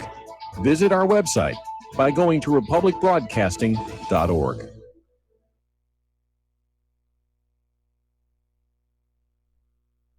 Homeowners, are you in foreclosure, expecting to be served with a foreclosure lawsuit, or suspect your lender has coerced you into an illegal mortgage transaction? A huge number of mortgages made in the last 10 years have legal issues and are possibly defective. State laws and the U.S. Supreme Court have upheld that defective mortgage documents are grounds for foreclosure defense and for counterclaims in favor of the homeowner. If your mortgage has been sold or assigned since closing the loan, it may be defective and you may be paying the wrong party, and the lender may not have standing or the right to foreclose or collect payments under the law. If you would like to know if your mortgage is legal or not, or know if you are paying the right party, we can help. Our initial consultations are free of charge. We are not attorneys. We are legal researchers and work closely with experienced lawyers who know how to help you find the evidence to help you keep your home. Call toll free 1-855-2-KEEP-IT. That's 1-855-2-KEEP-IT today. Okay, nurse, let's get this man to the ER stat. Right away, doctor. We see this every day. Heart attack or angina pain due to blocked and clogged arteries. Chelation can remove obstructions or blockages from arteries and help avoid painful and expensive surgery. Now there's Angioprim. It's a liquid oral chelation product that you take with juice. You start to feel the results fast. Angioprim increases blood flow all over the body, and that means more energy and strength to take on the day with less aches and pains. 60 years of research has gone into chelation, and Angioprim is the result. A safe and easy way to unblock your veins and arteries from buildup that slow circulation. Paging Dr. Jones. Please report to the emergency room right away. Log on now for a special radio offer from Angioprim. That's angioprim.com/radio. ANGIOPRIM. Angioprim.com/radio or call 877-882-7221. That's 877-882-7221. Without the right accessories, any guy can be off the mark. Whether you've invested thousands in your arsenal or you own a single trusted firearm, a visit to AROutfitting.com is in order. It's one of the finest online selections of tactical optics and AR parts and add-ons, like EOTech, quick target acquisition with no peripheral loss. Browse the full range of Nikon scopes and binoculars. AROutfitting.com can illuminate your world with Streamlight gun-mounted lights from keychain to large handhelds up to 1,100 lumens. Find some stability with Battenfield tactical bipods. AirOutfitting.com has CMMG gun parts, barrels, assemblies, handguards, part kits, and more, plus mag-full clips and magazines. I know I've got you excited, so take a breath. Head to AirOutfitting.com. The site's super easy to navigate and features a ton of technical info, including links to manuals. We also welcome vendor and manufacturer inquiries. Remember, if you don't see it, we can get it at AROutfitting.com. When all this twisted steel was swept away, did these remaining holes reveal what's really happened. And Aloha America, welcome back to our show here. And we're going to take a phone call from Francis in Montreal. Aloha, Francis. Welcome to the show. What's on your mind today? Aloha, Mike. I wanted to talk a bit about the Canada-U.S. NAFTA negotiations. And that's a pretty boring subject, except there's a kind of a funny twist that's developed in it that the mainstream media has got to be deliberately ignoring. And it speaks volumes about like how business is done in North America and how the media and politicians politely cover up inconvenient facts. Yes. Now, in the negotiations, there's a sticking point. And in Canada, there's a lot of talk about this, even in the U.S. press. The sticking point is Canadian dairy products, because Canadian dairy products have a over 300% tariff against American dairy products. And nobody wants to touch this. It's gotten to the point where the whole trade deal with the U.S. could collapse and just destroy Canada's auto manufacturing sector, which is really substantial. Thousands and thousands of jobs in Ontario. And yet Trudeau and even Harper, all the parties, the Liberals, the NDP, and the Conservatives, they won't yield on that point. And when they do talk about this, they say, well, it's those gosh darn Quebec dairy farmers. They wield an unbalanced political power. Somehow it's just a mystery. Oh, those nasty Quebec dairy farmers. So I was thinking about this and falling. Something was bothering me. Like, there's something wrong with this story, because basically what government cares about farmers? I mean, this is the last thing. Farmers can go bust. Nobody cares. But there's a secret here, and a friend of mine who is a wealthy guy from Montreal clued me in. In fact, my friend claimed to be related to these people. Who controls the dairy products in Quebec? In fact, who controls dairy across Canada? It's a corporation. They've gone to all the big farmers' collectives and bought them up. Mm-hmm. And they bought the Dairyland in BC and in Nielsen's in Ontario. It's in Quebec. It's Saputo Incorporated. Saputo. And what, you may ask, is Saputo? Why, it's a heartwarming tale of a little humble immigrant coming from southern Italy. And in 1957, he takes $500 and an old bicycle for deliveries, and he knows how to make cheese, and he starts making cheese. And then his intrepid son, he makes the company grow, and now it's a multi-billion-dollar conglomerate of dairy products across Canada, in Wisconsin, in Argentina. This is a big company, right? Okay, Francis, can you kind of speed this up and get to the point? Yeah, the point is this. That's funny, so I did my research just because I didn't want to do rumors. You look at what Saputo is. Vito Rizzuto, the mafia chieftain who's dead now of Montreal, one of his lieutenants testified to Italian police that Saputo is a front for mafia money. And if you go into the Globe and Mail, the Toronto Globe and Mail, like, even when they're starting, the Bonanno clan of New York are all over this company, right? Yeah. And you can, if you do Saputo and Mafia, you'll see all this stuff. No, everybody's lying to the Canadian public about this, and the politicians and the press are all covering this up. They don't want anybody to know that this mafia clan, this mafia front company is prepared to sink, it basically throw Canada into a major recession and have 6,000 people laid off from good-paying jobs just for what they want.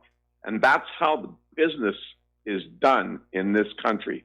Well, this country too. Look at things like Enron.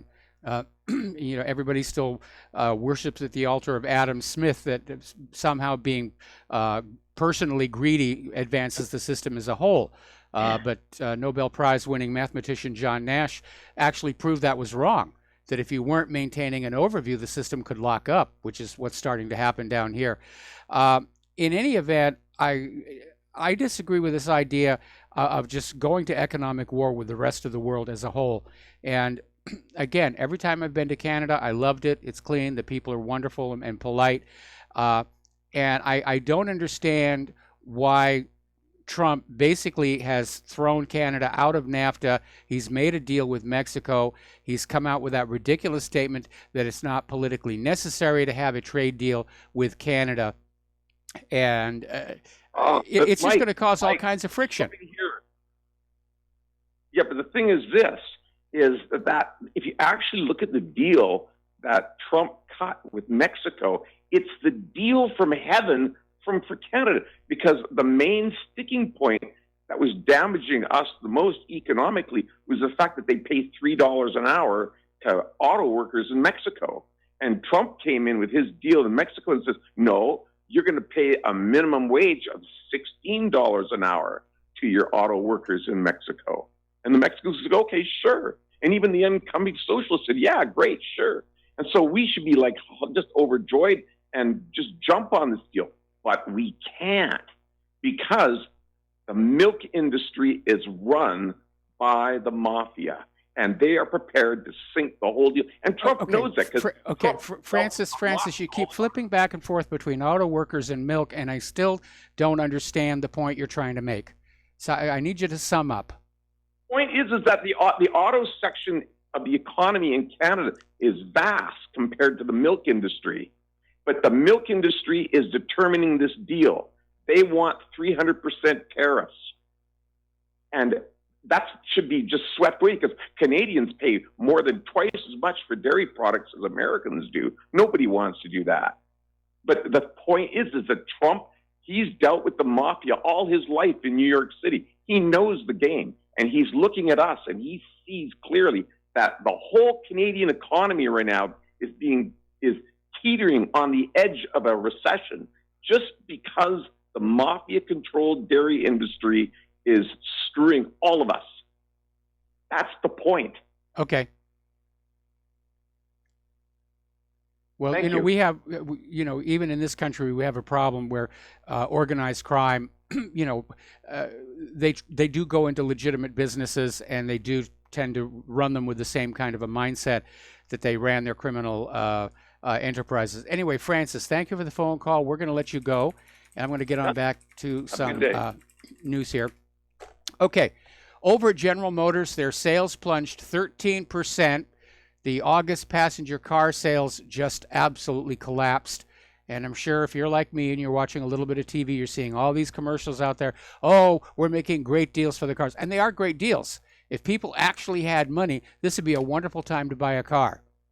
But people don't have money, and they don't want to go further into debt. Okay, let's take another phone call from Dave in Missouri. Aloha, Dave. Welcome to the show. What's on your mind? Sorry, Mike, I just dropped my phone. But wow, what a great caller the dude was from Canada. Mm-hmm. And he pointed, it's big on my heart, because I fought Walmart and the export of our industries, the demoralization and impoverishment of our hometowns, probably as much as any man ever did, right? Mm-hmm. And so to make those points, okay, so I don't get the Canada thing either, but yeah, we have got to preserve the living wages and opportunity for our own citizens. Now, Walmart, Hillary, the Bushes, the whole thing has always been designed to make the Walton family richer, the corporations superior to those of us, and let's get this, Mike. those are the non-productive people, right? I mean, well, what have they done for the benefit of anybody? I mean, I guess you could go to Bentonville and Rogers, Arkansas, and you can see where they built a few things. I took them to the Supreme Court a couple of years ago trying to save downtown Springfield, Missouri. They've done nothing outside their immediate territory. They are predatory. They are, they try to lord their dominance and their wealth over people, and they contribute nothing back. Now, that's treason, man. I mean, I don't care who you. Okay, so maybe you could buy the government, right? And they have. Yes, dude. At some point in time, justice needs to prevail. Now, I've survived a lot of death threats. I mean, this kind of conversation is exactly the thing I was told I couldn't do on air, right? Because, hey, I want the death penalty for killing my hometown, right? I mean, I want to hang these traitors, starting from here. And that we haven't done it yet is the reason our kids have to try to struggle to compete against a $2 job in China or whatever, and so if we're ever going to preserve liberty, and hey, I'm so happy to say this on RBN, if we are ever going to preserve liberty, not gifted to you by a government or a politician or some corporation, but endowed by your creator, we have got to invest in living standards that do preserve that. We cannot undermine, we just can't keep shooting ourselves in the foot.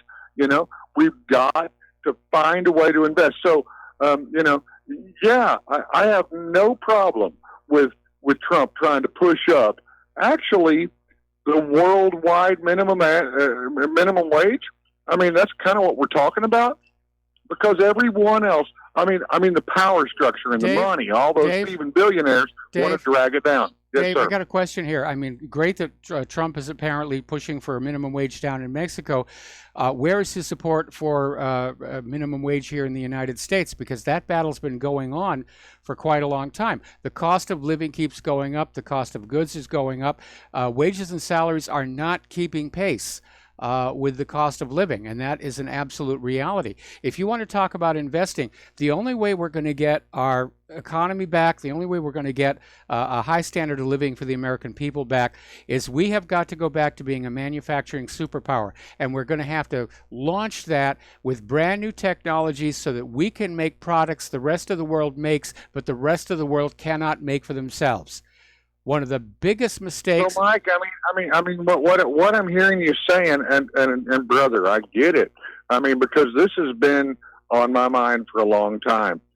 When we're told that we have to compete, I'm sorry if this is offensive to somebody, with all the world's slaves, right? The Chi-Coms, those, if we're told we have to compete with the absolute bottom of the barrel, then my son, your family, so I don't get. We have to. That's why protection is not a bad thing. Okay, right? Dave. I mean, in my mind, Dave, you completely missed the point I'm making. We can't compete with those other countries who are making televisions and laptops and cars and stuff with established technology now. The big mistake that this country made is they have invented a lot of really great stuff. A lot of it came out of the Apollo Moon program, microchips, things like that, Silicon Valley, and then American corporate leaders, encouraged by our own government, said we can just ship the manufacturing to other countries. And once it was there, and why did they do that, Mike? I mean, and why did they do that? To maximize profits. To maximize profits. And it was a very short-sighted, foolish thing to do. And if we want to become a great economy again, we have to invest in developing brand new technologies. Well, we can't. Dave, we can't when they own our government, man. You know, I mean, we just cannot defeat the billionaire class these days because they totally own both parties. They have a lock on everything. And you know, okay, so I'm in Springfield, Missouri. I mean, what am I supposed to do?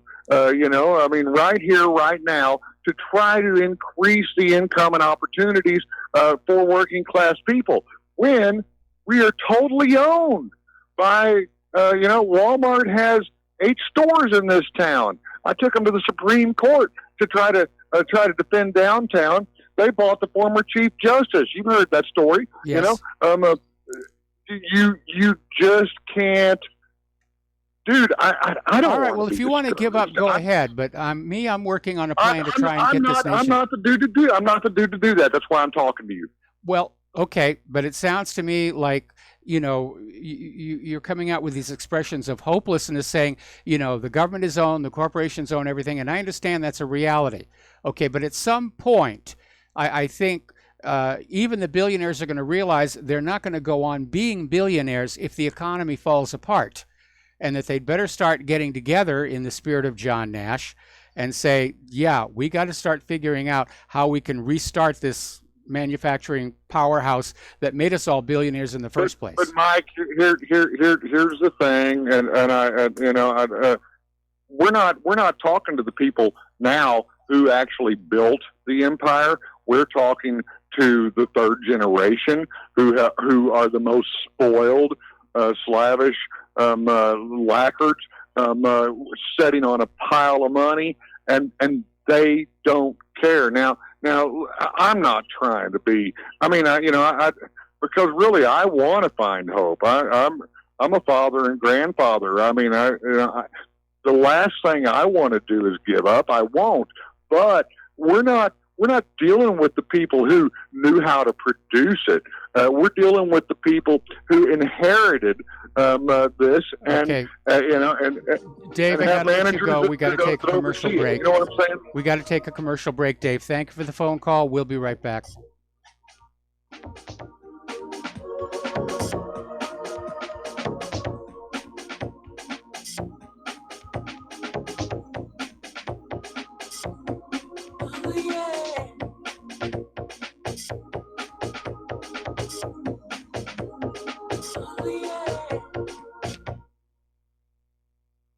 Corporate media dominates the American opinion. Finding independent voices that counter this avalanche is becoming increasingly difficult. With the endless corruption running rampant throughout our government, independent voices are needed more than ever to battle the offensive against our freedoms and liberties. As a listener of RBN, no one understands this concept better than you.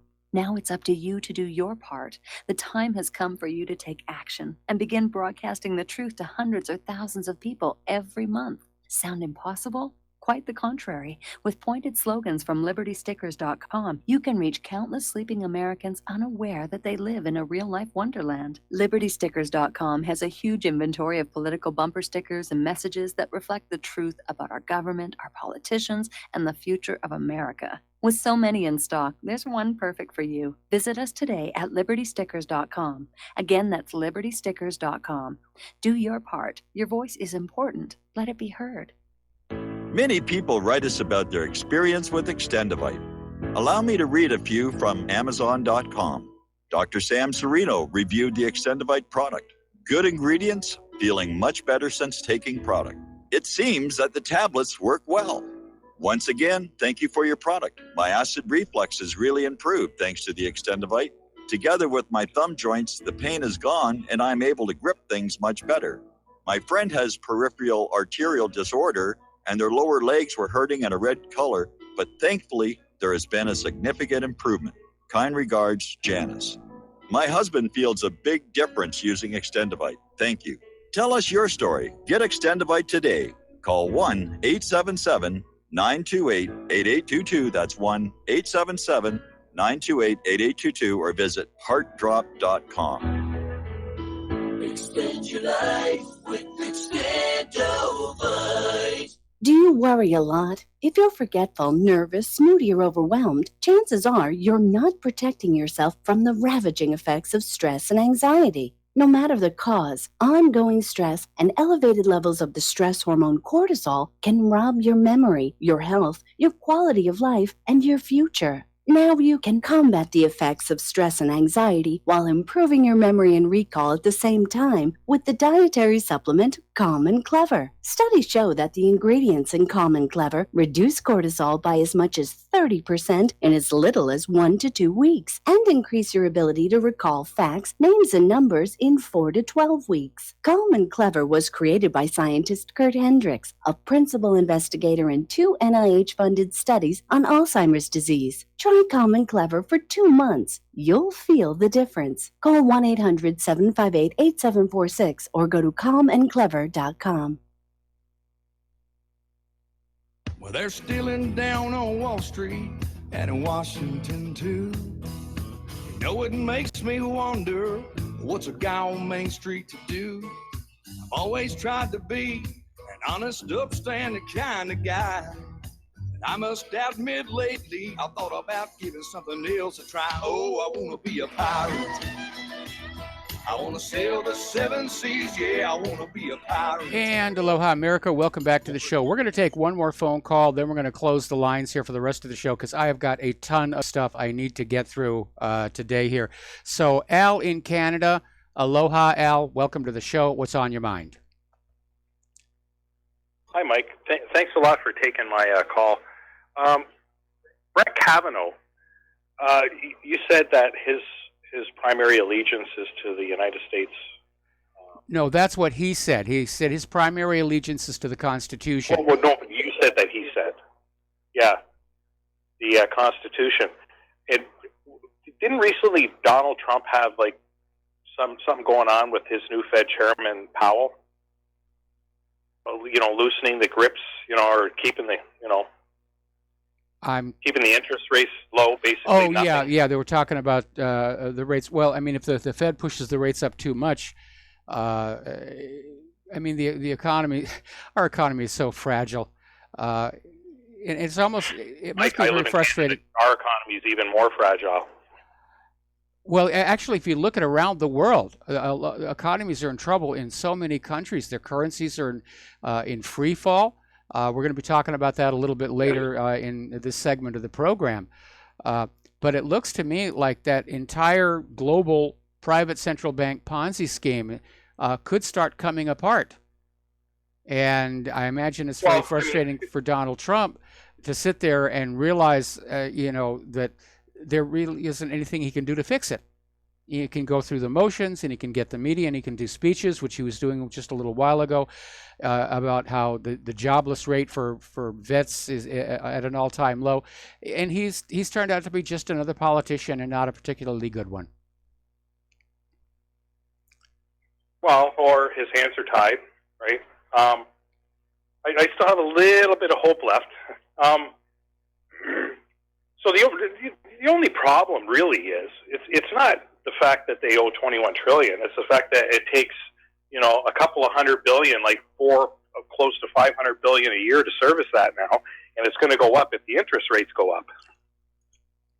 Yeah, that is a problem. If Brett Kavanaugh is a true constitutionalist, he will realize that. Why is there even a Federal Reserve? Why is it here? Oh, I'm sure he's already thought about that during his rise through the political world. Nobody can be involved in either economics or politics without understanding. The Federal Reserve is a fraud. It was unconstitutional. Yeah. The Constitution basically invests Congress with the right to coin money and regulate its value, and does not allow the Congress to delegate the money creation authority to a private bank. Yep. Okay. Isn't that crazy? And up in Canada, in our Constitution, it actually allows for the government to borrow from our from our central bank at zero or little interest. Yeah, but they don't do that anymore. G7. They don't do that happened anymore. with France. There was a big lawsuit about that. Canada's government is now borrowing from regular interest charging banks and sticking the Canadian taxpayers with the interest. Anyway, Al, got to let you go. Got to do a break for station identification. Back with hour 3 after these few words.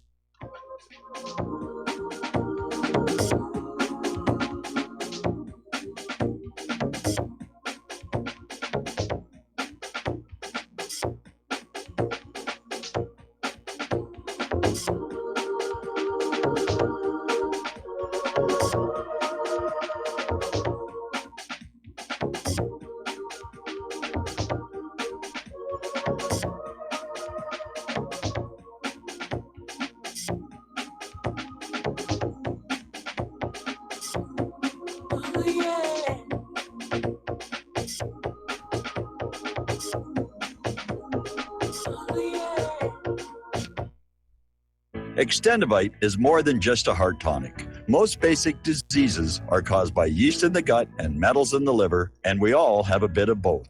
The garlic in Extendivite has a yeast-killing effect in the gut while also helping the sulfur enzyme in the liver get rid of the metals. Extendivite just may improve your overall health. Products like Extendivite are the only way we are going to get our society healthy. And if you're waiting for the government and pharmaceutical care to solve your health problems, you're going to have a long, disappointing wait, I think. Extendivite is a complete formula for extended life in the new millennium. 80 can be the new 60. Extendivite is available in capsule or liquid form for just $69.95 for a 2-month supply. To get started, call 1-877-928-8822. That's 1-877-928-8822 or visit heartdrop.com. Extend your life with Extendovite.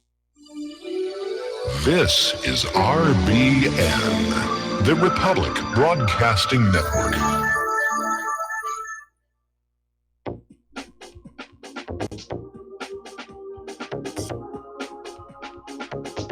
What really happened with your host, Mike Rivero, the history the government hopes you never learn. Here is your host, Michael Rivero. And aloha, America. Welcome back to our show, hour number 3, and getting on back to the economic news here. Miller Coors is going to eliminate 350 jobs company-wide as part of a restructuring plan. And boy, I guess when the beer breweries are having to cut back, you know the economy's in terrible shape here. Now, here's an interesting little lawsuit, if you will. And this is one of the few times I agree with the Ninth Circuit Court of Appeals. Basically, the Ninth Circuit Court of Appeals has ruled that cities cannot prosecute people for sleeping on the streets. And basically, this was on behalf of 6 homeless Boise, Idaho residents who sued the city in 2009 over an ordinance that said you can't sleep in the public spaces.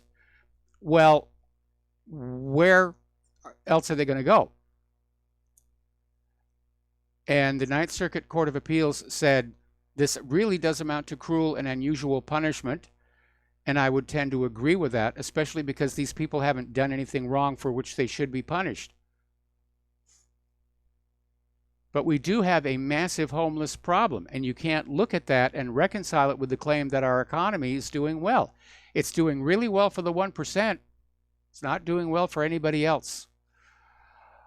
Up in Ontario, Doug Ford has now canceled Ontario's Guaranteed Income Program, and he had a very interesting statement. He said, why should we be paying people not to work? Which I would tend to agree with that. But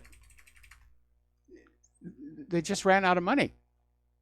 I mean, this idea of guaranteed income or minimum basic income, somebody has to pay for it all.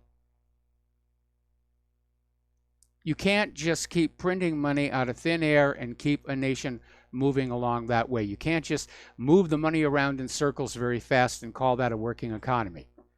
You've got to be manufacturing products. You've got to be growing agricultural produce. You've got to have products to sell. That creates jobs. The jobs create income for these workers who then go out and buy the products and so forth. It's just common sense. It's economics 101. And it's amazing seeing how Wall Street in their desperation to not face up to the reality of what's going on around them, keep coming up with ever more bizarre theories about how the economy should be making them richer than they already are, and how that's a good thing. The cryptocurrencies are in trouble. Apparently, Goldman has suspended their plans for a trading desk. Bitcoin is back below 7,000. Ethereum is tumbling back down. So the tulip bulb may have popped on that one here. Now, JP Morgan's top quant, Marko Kolonovich, predicts a great liquidity crisis is about to hit financial markets. And he's saying there are going to be flash crashes in stock prices followed by social unrest.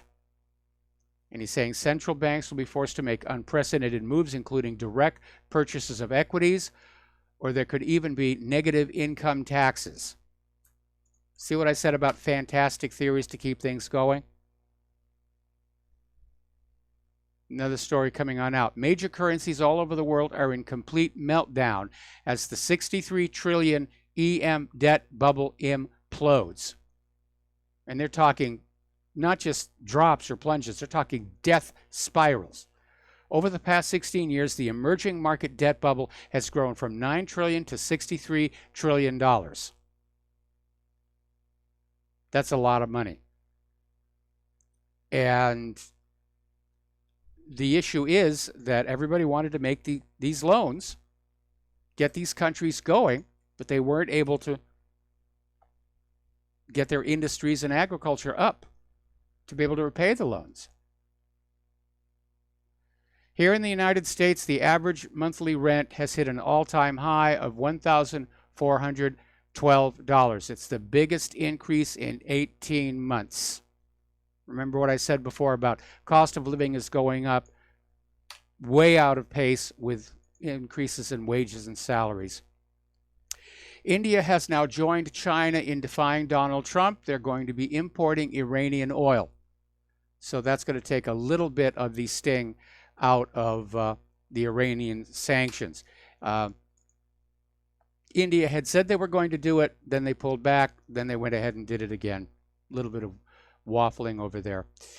Back when the United States tried that oil price war with Russia and started throwing sanctions all over them, there was an observation that one of the fallouts from this was going to be Russia would be forced to become more self-sufficient and stop buying and selling on the global stage, and that this was actually a good thing. And now it's turned out Russia is now an agricultural superpower. And even better, it's GMO-free. And U.S. wheat can no longer compete. In fact, the U.S. Wheat Associates just closed their Moscow office.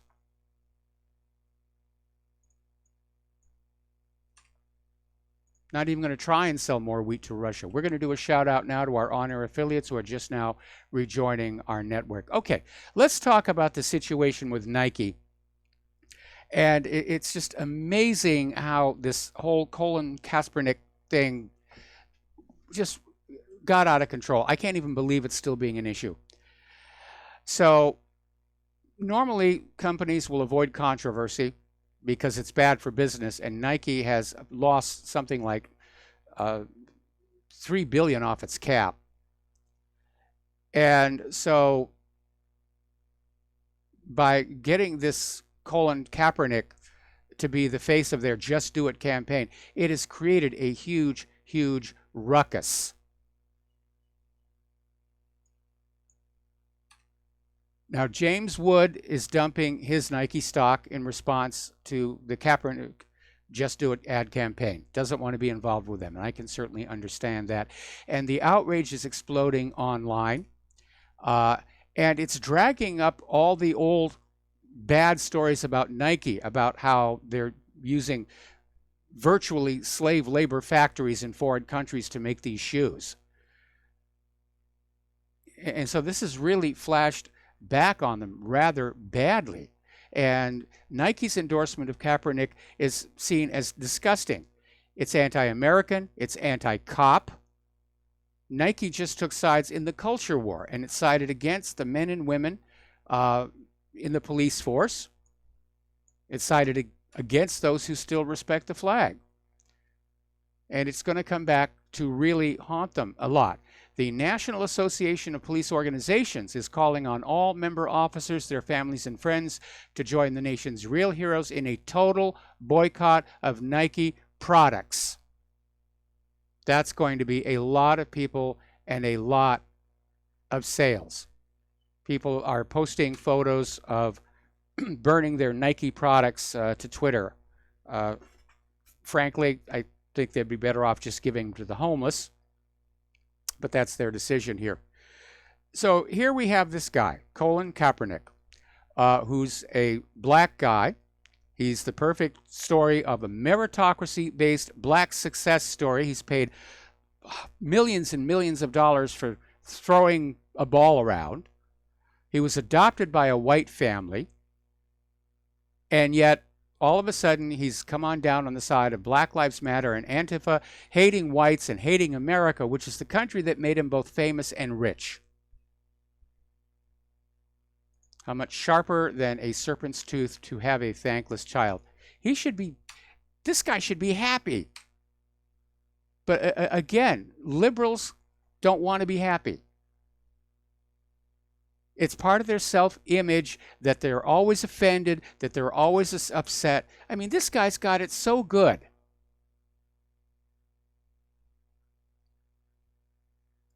And I think it's having an effect on public support for NFL football. It's certainly going to have an impact on Nike now.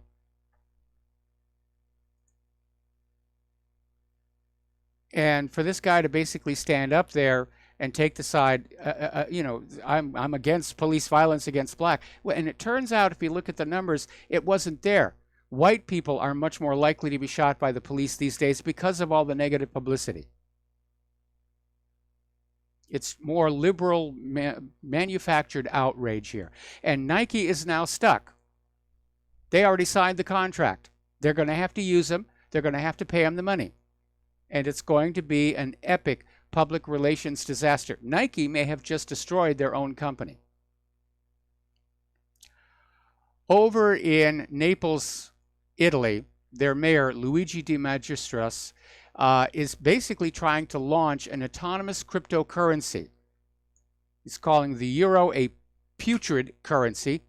He wants to go back to Italy, or at least Naples, having their own internal currency, which is a symptom that you start to see happening when national economies do get into trouble. During the Civil War, when the Union was counterfeiting the Confederate money to try and destroy it, individual cities and towns in the Confederacy just started printing their own currency for use within the city borders. During the Depression of the 1930s, when trust in the U.S. paper dollar had vanished, cities were printing their own currency. So there's theoretically no difference between that and setting up a cryptocurrency for your city here. Over in Great Britain, there's talk now from one of the major think tanks over there that there may need to be a major overhaul of Britain's economy, as far-reaching as the post-war reforms and the Thatcher Revolution of the 1980s. And they say it's necessary to address Great Britain's chronic failure to raise the standard of living of millions of workers since the 2008 financial crash. Well, a big part of that has to do with two factors. One, the control on the economy coming from the European Union, and two, the strain on Britain's economy from all the refugees. If you look at how much money there's available for standard of living for the population, the more the population grows, the lower the standard of living has to be. That's just common sense. So they're going to come out with a new plan for the economy, and it's not going to fix anything because it will not address the underlying problems. Now, obviously, Brexit will. Also in Great Britain, General Dynamics Land Systems is starting to lay off workers. Not a lot of them, but apparently this is all tangled up with this defense order for Saudi Arabia, which is on again, off again, on again, off again. When it's on, they hire. When it's off, they let people go. I imagine that's a great deal of stress. Down in Australia, we were talking yesterday about how the housing bubble appears to be popping and complicating the situation there for people who are now in those underwater mortgages. 40% of refinance applications are not being approved, which tells us that the experts are expecting, they have not hit the bottom yet on this one yet. NASA is considering a way to fund some of its missions. They're going to merchandise. And they're talking about NASA astronauts having their faces on cereal boxes and corporate logos on launch vehicles. And let's see. So they're apparently, NASA Administrator Jim Bridenstine is saying, let's get the corporations involved. Let's commercialize space. And I think it's the right idea. And it's been floated before. In fact, believe it or not, there was actually a TV commercial that was filmed up at the space station involving an inflated Coke can. And it came and went. Nobody was really impressed, despite the money that it cost. But yeah, I don't have a problem with that. You know, as long as we get that space program going, because as I was trying to tell to that previous caller, the only way we're going to get our economy back, we have to come up with new technology nobody else has and make products everybody wants but cannot make for themselves. We came out of the Apollo moon program with this amazing technological advantage over the rest of the world, on which we could have built a huge manufacturing economy, and we blew it. The corporate leadership said, no, we'll just license it to other countries. It's the age of globalism. Get with the program. Government went along with it. And that technology was basically produced using American taxpayers' money. It should have been used to make a better life for the American taxpayer, but it wasn't. These other countries that we have allowed to take over manufacturing of products that our nation invented, they're not going to give it back. They're not going to make that same stupid mistake. They're laughing their heads off at us. We're going to have to come up with something new and radical, a lot of something new and radical. And the best civilian technology incubator there is that space program. Getting on to Europe and immigration and refugees, Sweden's anti-immigration party is looking for a record win. The election's just a few days away. Their poll numbers are surging. It's, again, another blow to the EU. That's why Macron was out there bad-mouthing their candidate the other day.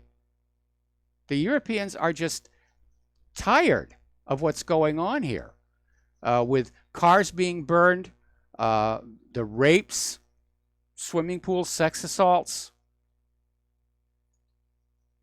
It really is out of control. And I don't blame the people of Europe one tiny bit for wanting to protect their culture and their country. That's instinctive. Now, here's a real good one. Apparently, there was this Ghanaian national, Kweku Adebole. He's 38 years old. He's a fraudster. He was responsible for the biggest trading loss in British banking history. And when the Home Office deported him for that crime, he accused them of racism. That's the new buzzword. If you do anything to any of these refugees, oh, you're just being a racist. No, you actually caused a lot of economic harm to a lot of people. That's why you're being deported. Now, a man of North African origin was stabbed 2 German tourists on the Spanish island of Mallorca before he was shot in the ankle and restrained by police. Apparently, the man was shouting in Arabic and threatening to replicate recent terror atrocities. And when he refused to cooperate, basically he was arrested and he went down screaming, "You are racist, you are racist, you are racists." Up in Finland, they've been studying their migrant situation, and they've determined that the majority of their migrant crisis arrivals are not refugees from war. They're economic migrants taking advantage of the open borders policy to come up to Europe and get a bunch of free stuff, putting more strain on Finland's economy here. Now, every time we talk about the illegal immigrant problem here in the United States of America, one of the talking points the open borders people like to use is that we need the illegal immigrants to do the jobs that Americans won't do. So somebody actually went out to do a study to find out what are the jobs Americans won't do. And it turns out there are none. They studied 474 job categories as defined by the Chamber of Commerce, and only 6 are filled by a majority of immigrants, both legal and illegal, and none of the occupations were dominated by illegal immigrants. This was a study released by the Center for Immigration Studies. And even in those 6 jobs, 46% of the workers are native-born Americans. Maids and housekeepers, 51% native-born. Taxi drivers and chauffeurs, 54% native-born. Butchers and meat processors, 64% native-born. And so forth and so on. It's a lie that they need the illegal immigrants for anything other than to vote Democratic. We'll be back after these few words.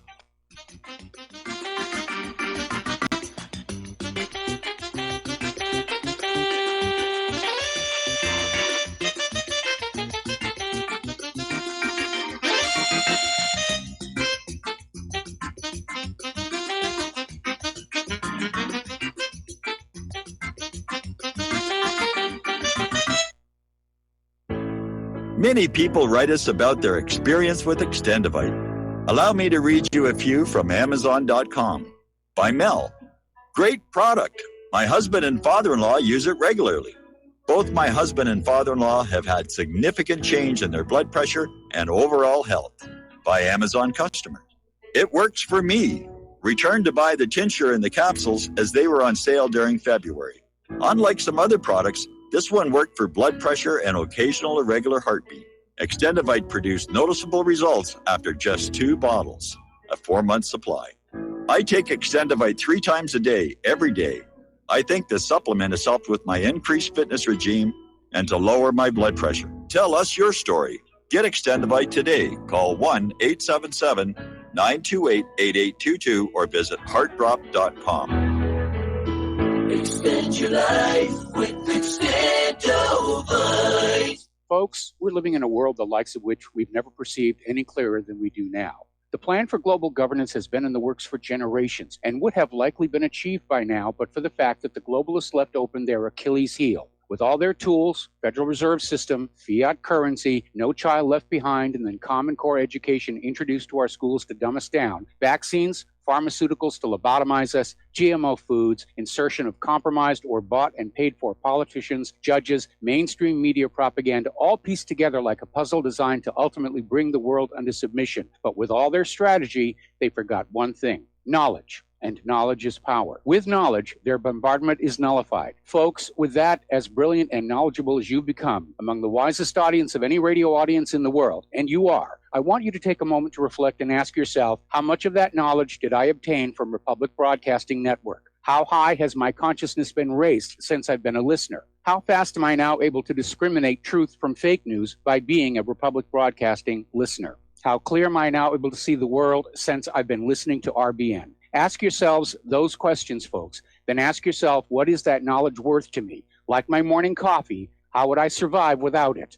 A voice of truth in a sea of lies. Do we not all need to make sure it survives? Like public broadcasting, we are now finding we can only survive with listener support. Censorship, advertisers being attacked, truth itself being attacked. It's the only way through this. We at Republic Broadcasting humbly ask you to become a supporter. Look at your budget and make a determination of what Republic Broadcasting is worth to you and what you can afford on a monthly basis. Go to republicbroadcasting.org and pledge $20, 30, 40, 50, if possible, 100 a month or more if it's affordable. Click the donate button and become a regular monthly donor. Assure both us and yourself that Republic Broadcasting Truth will continue to flow like that morning coffee. The network thanks you. We will not go down in the night without a fight. You can burn up our mosques and our homes and our schools, but our spirit will never die. We will not go down in Gaza tonight. And aloha, America. Welcome back to our show here. And once again, we are standing in front of you with our hands outstretched, begging for just a few coins to help see us through in this fight against these giant, ultra-rich corporations that are basically trying to take over our nation and our world. And we're clearly heading into the kind of dystopian future that George Orwell warned us about, or Aldous Huxley warned us about, or for that matter, George Lucas with THX 1138, where we're just uneducated drones that do our work. We don't know who we are, where we came from, what our history is, because we're more useful that way. And it's not a new idea. Andrew Carnegie, when he was funding his Carnegie Foundation for Education, their policy was that young people should only be taught to do what they were going to do for a job and how to fill out the paperwork and nothing else. It would just trouble their little heads to know any more than that. Same rationale they had regarding the antebellum plantations, the slaves there. So getting on back to our beg here, Republic Broadcasting Network really needs your help. What really happened really needs your help. The postal address where you can send a check, money order, or if you prefer anonymity cash is Republic Broadcasting Network, 2251 Double Creek Drive, number 302, Round Rock, Texas, 78664. The phone number where you can make a credit or debit card donation or pledge to be a recurring subscriber is 800-724-2719, extension 1 during business hours, extension 3 at all other times. Angela Merkel is now warning her country's business leaders that the Brexit talks could possibly collapse. They've been going along saying, we'll get a deal, we'll get a deal, we'll get a deal, we'll get the divorce payment, we'll get all this stuff. And now Merkel is saying, yeah, it could all fall apart and the Brexit could be hard. And she's trying to get Germany's business leaders prepared for that shock.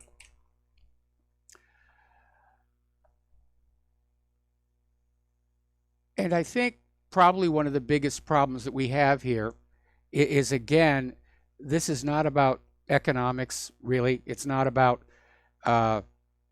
what's good for the British people or the people of Europe. It's a fight between the nationalists and the globalists. And the globalists are just pushing as hard as they can to try and get their agenda through and get those borders dropped and get all of these various ethnic groups blended together so they can't be sorted out again easily.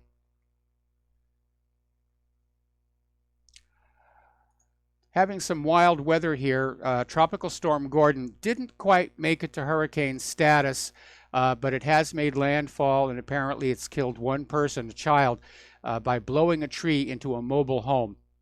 The storm is already weakening into a depression, but it's dumping a lot of rain, spawning tornadoes. So it's still a mess. If you're in the area of the storm, keep an eye on it. Hurricane Florence is the next storm in the pipeline, although that one is expected to veer north before it makes landfall on the Atlantic seaboard, kind of like the two that we have out here, which is Norman and Olivia, which Norman is actually quite close to us, but it's expected to turn to the north tomorrow. I'll be watching that very, very closely. Japan, however, had a different story. They had their strongest typhoon in 25 years. 8 people are known to be dead, and the video was just dramatic here. Osaka's main international airport has been shut down until further notice. 3,000 people are stranded inside. This is the strongest storm for the entire year for the entire planet. And I remember seeing this video where this ship had torn loose from its moorings and just was grinding into this bridge.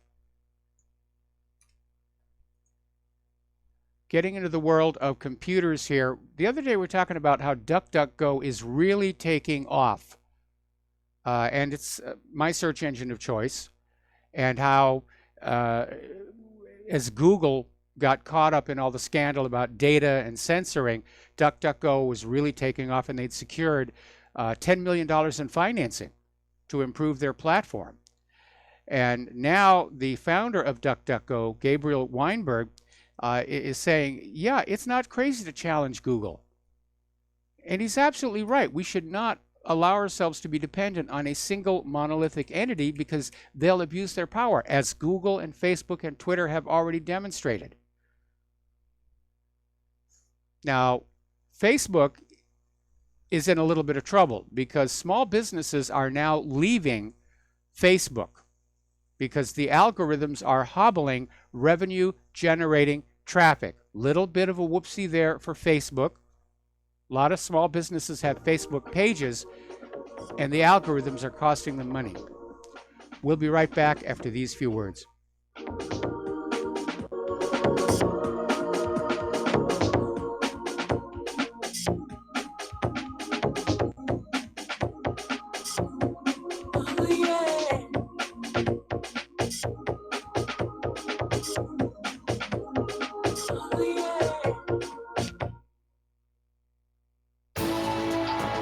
You are tuned in to the Republic Broadcasting Network. Visit our website by going to republicbroadcasting.org.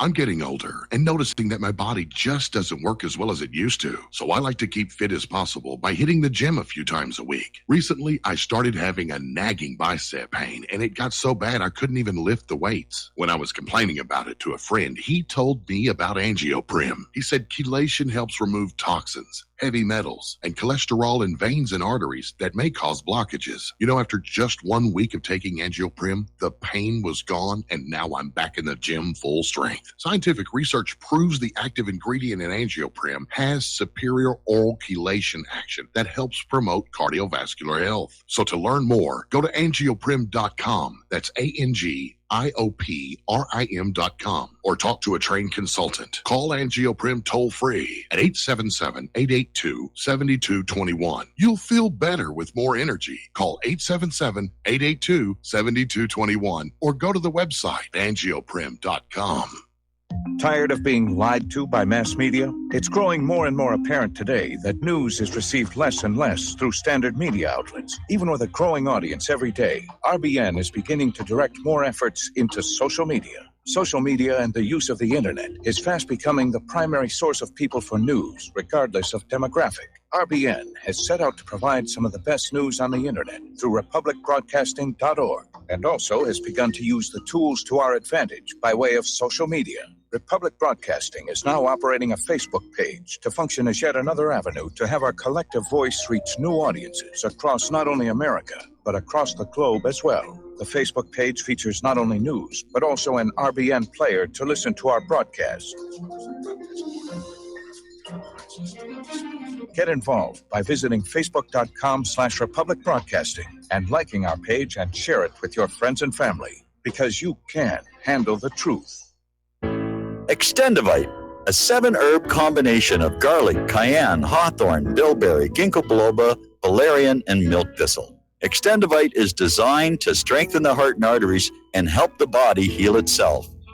Doctors are not able to explain the improvements they are seeing in their patients' health who are taking Extendivite. People who once needed more pills are now taking less and getting better. Due to the unexplainable improvements in their patients' health, more doctors are calling to order Extendivite for themselves. Help Extendivite make your doctor a believer. Extendivite is available in capsule or liquid form for just $69.95 for a 2-month supply. To get started, call 1-877 1-877-928-8822. That's 1-877-928-8822. Or visit heartdrop.com. Extend your life with Extendovite.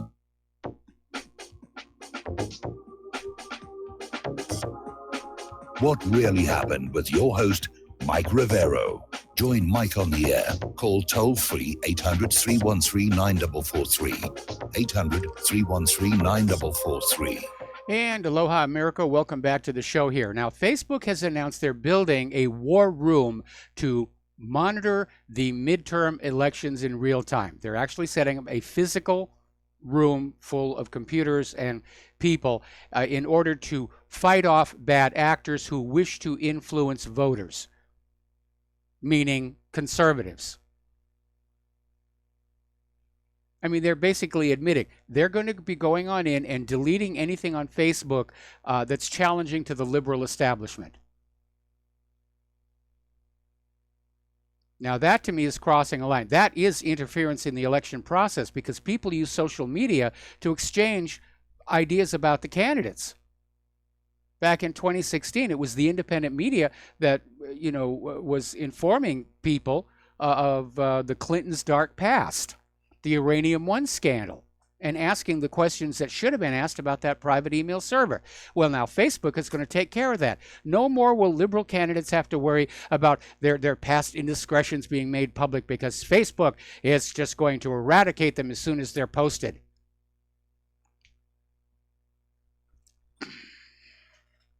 It's right out of George Orwell. So I guess anybody who's not a liberal is now considered a bad actor. Okay, now a lot of people who use Google have received an email informing them that Google has responded to a court-ordered FBI demand for the release of their data. This is according to Motherboard. And apparently several people who received the email just made it public and said, what's going on here? Now, the notice appears to be related to the case of Colton Grubbs, who has been indicted for selling a $40 remote access tool, or RAT, which claims to be able to hack and control computers remotely. Last year, Grubbs pled guilty to creating and distributing the hacking tool to thousands of people. And so federal prosecutors are saying Colton conspired with others to market and distribute the Luminosity Link RAT that made it simple for buyers to hack into computers to view documents, photographs, and other files on the victim's PC. The RAT also let users view what victims were typing on the keyboards, disable security software, and secretly activate the webcam on the target's computers. Well, I'm glad they got this guy. And he probably thought himself was very clever that he came up with this little tool. But it's another reminder that our society's coming apart and we've lost our moral compass. I mean, the idea that people think this is cool to do. I'm going to make a tool that allows bad people to break into good people's computers and I'm going to sell it for $40. Okay. There is a rogue version of a file hosting platform called Mega Chrome extension, and it's triggered a major security alert from the company. This variant was able to steal user credentials for sites including Amazon, Live.com, GitHub.com, and Google's web store, in addition to private keys for cryptocurrency wallets. And Mega is investigating how its Chrome Web Store account was compromised. So apparently this went out through the so-called official channel. And you got to be very careful you're on the right website. And this is a good example. There is a fake Viber app which steals your WhatsApp data. And it looks exactly like the real application and apparently was being peddled through a website that looks like Google Play. And what the miscreants will do is they'll set up their bogus website and they'll register it in a domain name that's maybe one letter off from the real domain, like a common spelling mistake or a common typo. and they'll register that. So people will be typing. They see what they think is the Google Play site they're supposed to be on, but they're actually on the bogus site. Double check that URL and make sure that you entered it correctly. And it really is annoying that we have to take all these security precautions on our own for this. But nobody in government seems to really be taking all of this cybercrime seriously. Or maybe they're just impotent in the face of it. And if the U.S. government can't deal with the out-of-control cybercrime, then we shouldn't be looking at actually getting into a war with anybody. In the realm of political correctness, you're going to love this one. Okay, up in Brunswick, there was a truck crash on August 22nd of a truck carrying over 4,500 lobsters. The truck hydroplaned, it rolled over onto the side of the road, the truck body tore apart, and the boxes of the lobsters were sent flying. The driver had only minor injuries, but the lobsters all died. PETA, People for the Ethical Treatment of Animals, are asking for a granite tombstone at the site of the crash in memory of the lobsters who suffered and died on this spot. It's going to be 5 feet tall. I understand what PETA was originally about. And when they originally started up, yeah, humane treatment for animals, especially harvested farm animals, but this kind of grandstanding actually diminishes them. It makes them look borderline silly. Okay, over at George Washington University's law school, writing professor Iselin Gambert came on out with a claim that milk is a tool for white dominance and superiority. It's racist, ignoring the fact that all human women of all races have the ability to produce milk. But Gambert just said, I'm going to go looking for racism. What about chocolate milk? How's that sit with you? See, this gets back to something that we talked about the other day, where the liberal snowflakes aren't really offended. They're looking for victims. They're looking for anything they can make an issue about to prove their moral superiority, to feel their empowerment. I'm empowered. I've denounced milk as racist. Earlier this week, and I actually saw this, I didn't post it, but there was this article from a website with this photo of a woman, and it was captioned, I am 23 and I've had 3 abortions. Yes, I have. And it was on this website called Shout Your Abortion, which is, as you can imagine, promoting the idea that abortion is great and it's perfectly normal and you should be fine with it.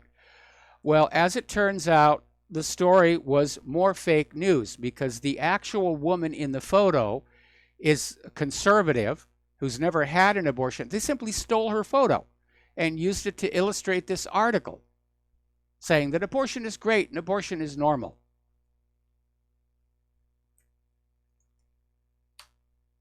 Very unethical. And speaking of unethical, and I know we've mentioned this before, but this just rubs me the wrong way.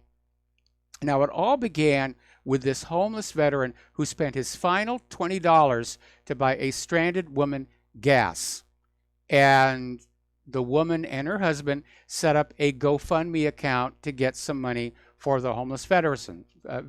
So far, so good. And probably they did start it with a noble intention. And they figured if a few $100 come in and they'd turn it over. Instead, $400,000 poured on in. And I guess that much money was simply too tempting for this couple. And the homeless veteran's been trying to get the money. And they've been stalling. The couple's been stalling. They claim that he was spending all the money on drugs. They were on TV just recently saying there's still well over $150,000 left. Like that makes it okay for them to have taken the other $250,000.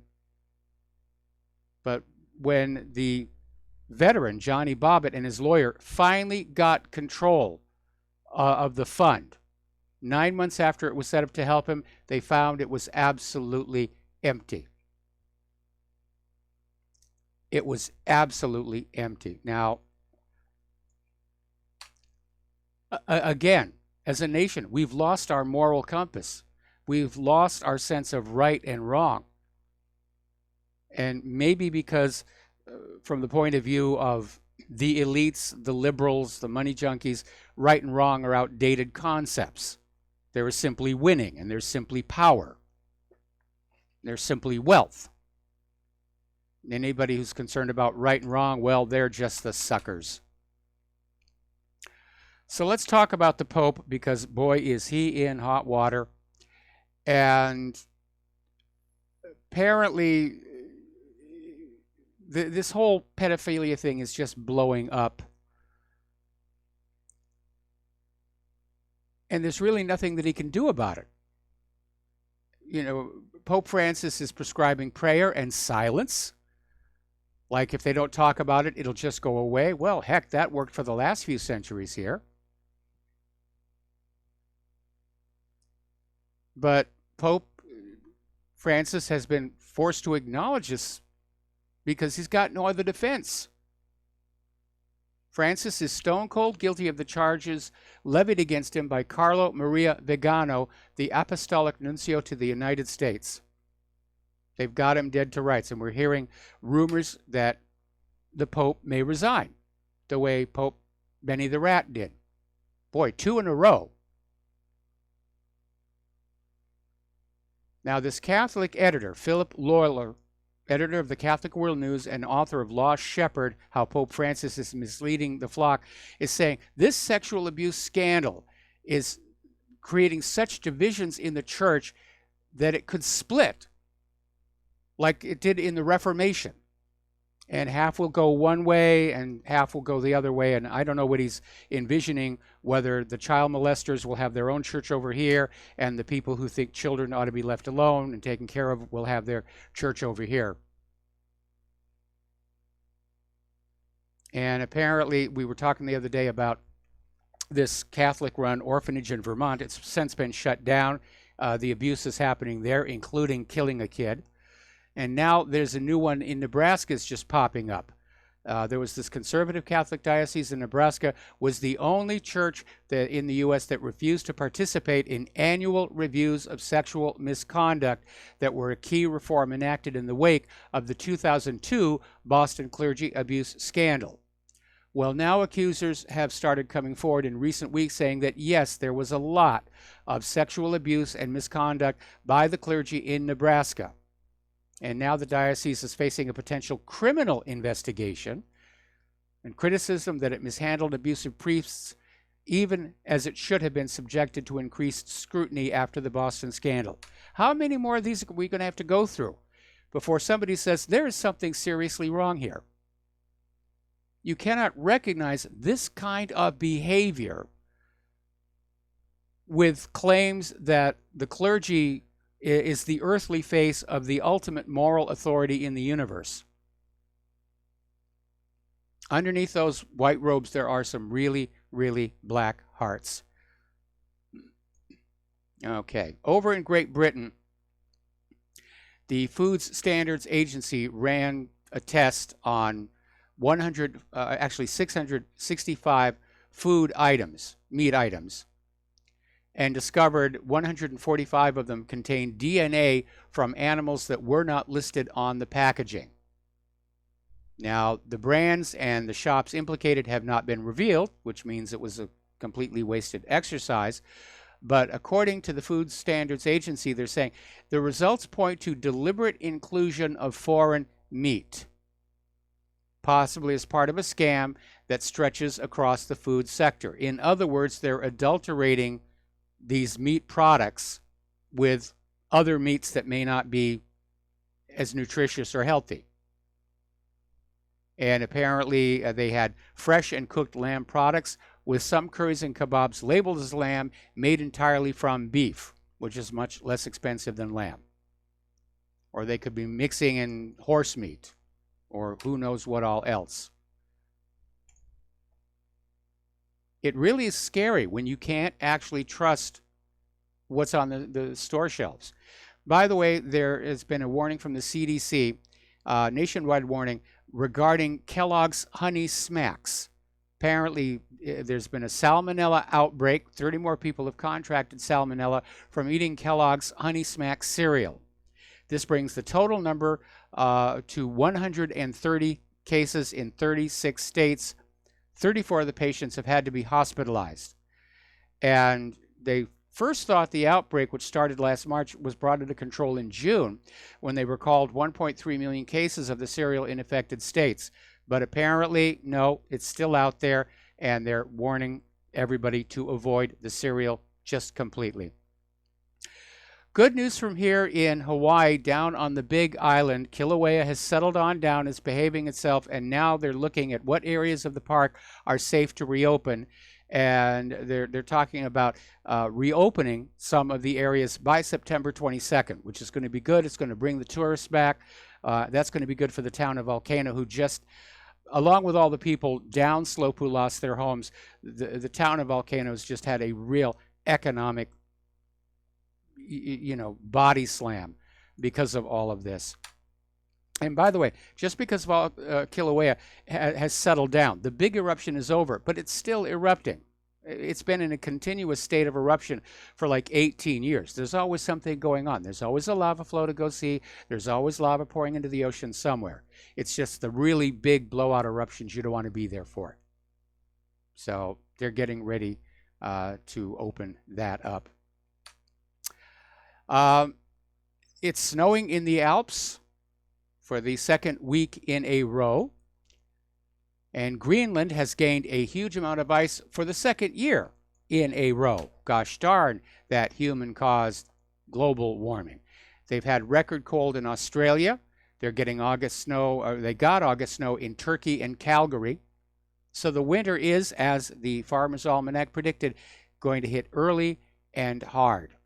And apparently, even though Florida is warm in the summer, it is now getting so cool in the winter that Florida orange trees are starting to die from the cold. They're very sensitive to cold weather. And there's been a shift to planting olive trees, which can better withstand the cold.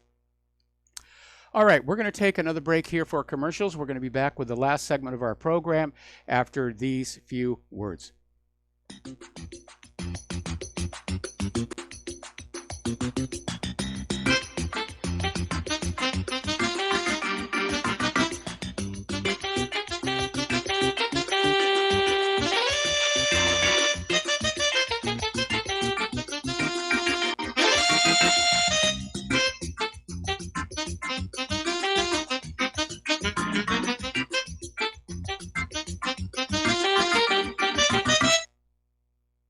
Homeowners, if your lender has gone out of business or sold your transaction to another lender or servicer, you may be the victim of a wrongful foreclosure, resulting in the loss of your home. If you've already lost your home, are in foreclosure, or even in good standing, you can challenge the mortgage transaction's illegal issue, and your property can be restored to you, and your foreclosure can be stopped or reversed, and the mortgage transaction declared unenforceable. State laws, U.S. title codes, the Uniform Commercial Codes, and U.S. Supreme Court rulings have upheld that defective mortgage documentations can reverse or stop foreclosures and enforce property title claims in favor of the homeowner. We are having successes in stopping the process of foreclosure, the enforcement of the foreclosure judgments, the sale of property, and evictions after the sale. We are not attorneys, and we don't give legal advice. We are a professional team of legal researchers, providing forensic mortgage audits and expert witnesses. We have the knowledge to produce the evidence and enforce laws regarding your legal issues. We've been in business for 12 years without a complaint. Consultations are free, and we provide a free title search to confirm if your mortgage has legal defects. Please call 855-253-3748. 855, the number 2, keep it today. Without the right accessories, any guy can be off the mark. Whether you've invested thousands in your arsenal or you own a single trusted firearm, a visit to AROutfitting.com is in order. It's one of the finest online selections of tactical optics and AR parts and add-ons, like EOTech, quick target acquisition with no peripheral loss. Browse the full range of Nikon scopes and binoculars. AROutfitting.com can illuminate your world with Streamlight gun-mounted lights from keychain to large handhelds up to 1,100 lumens. Find some stability with Battenfield Tactical Bipods. AirOutfitting.com has CMMG gun parts, barrels, assemblies, handguards, part kits, and more, plus mag-full clips and magazines. I know I've got you excited, so take a breath. Head to AROutfitting.com. The site's super easy to navigate and features a ton of technical info, including links to manuals. We also welcome vendor and manufacturer inquiries. Remember, if you don't see it, we can get it at AROutfitting.com. Hi, folks. CBD is the home run hitter for health right now. Why, you ask? Because of what it does for the body. Unfortunately, I can't tell you all about the benefit. You know, there's reasons. Do your due diligence and log on to ancientlifeoil.com. That's ancientlifeoil.com. Ancient Life Oil uses organic ingredients and is blended in coconut oil for some of the best benefits. Legal in 50 states and non-psychoactive. Log on to ancientlifeoil.com. That's ancientlifeoil.com. Do you worry a lot? Whether you're a college student, busy professional, parent, or grandparent, ongoing stress and elevated levels of the stress hormone cortisol can rob your memory, your health, and your future. Now you can combat the effects of stress and anxiety while improving your memory and recall at the same time with the dietary supplement Calm and Clever. Studies show that the ingredients in Calm and Clever reduce cortisol by as much as 30% in 1 to 2 weeks. Call 1-800-758-8746 or calmandclever.com. When all this twisted steel was swept away, did these remaining holes reveal what's really happened? And aloha, America. Welcome back to our show. Last segment of our program today, and we're getting in some news about human-caused global warming. Down in Australia, Energy Minister Angus Taylor has unveiled a new energy policy focused exclusively on reducing electricity prices, which is a signal the Morrison government is just abandoning all efforts to lower carbon emissions. So the Australian government has gone full skeptic on this global warming thing. The Paris Climate Accord has basically unraveled. Everybody made a big deal about signing it, and it was going to be a wonderful thing. And they travel all over the world for their regular meetings here. But the fact is, none of the signators to the agreement ever did anything about it. And so it's effectively dead.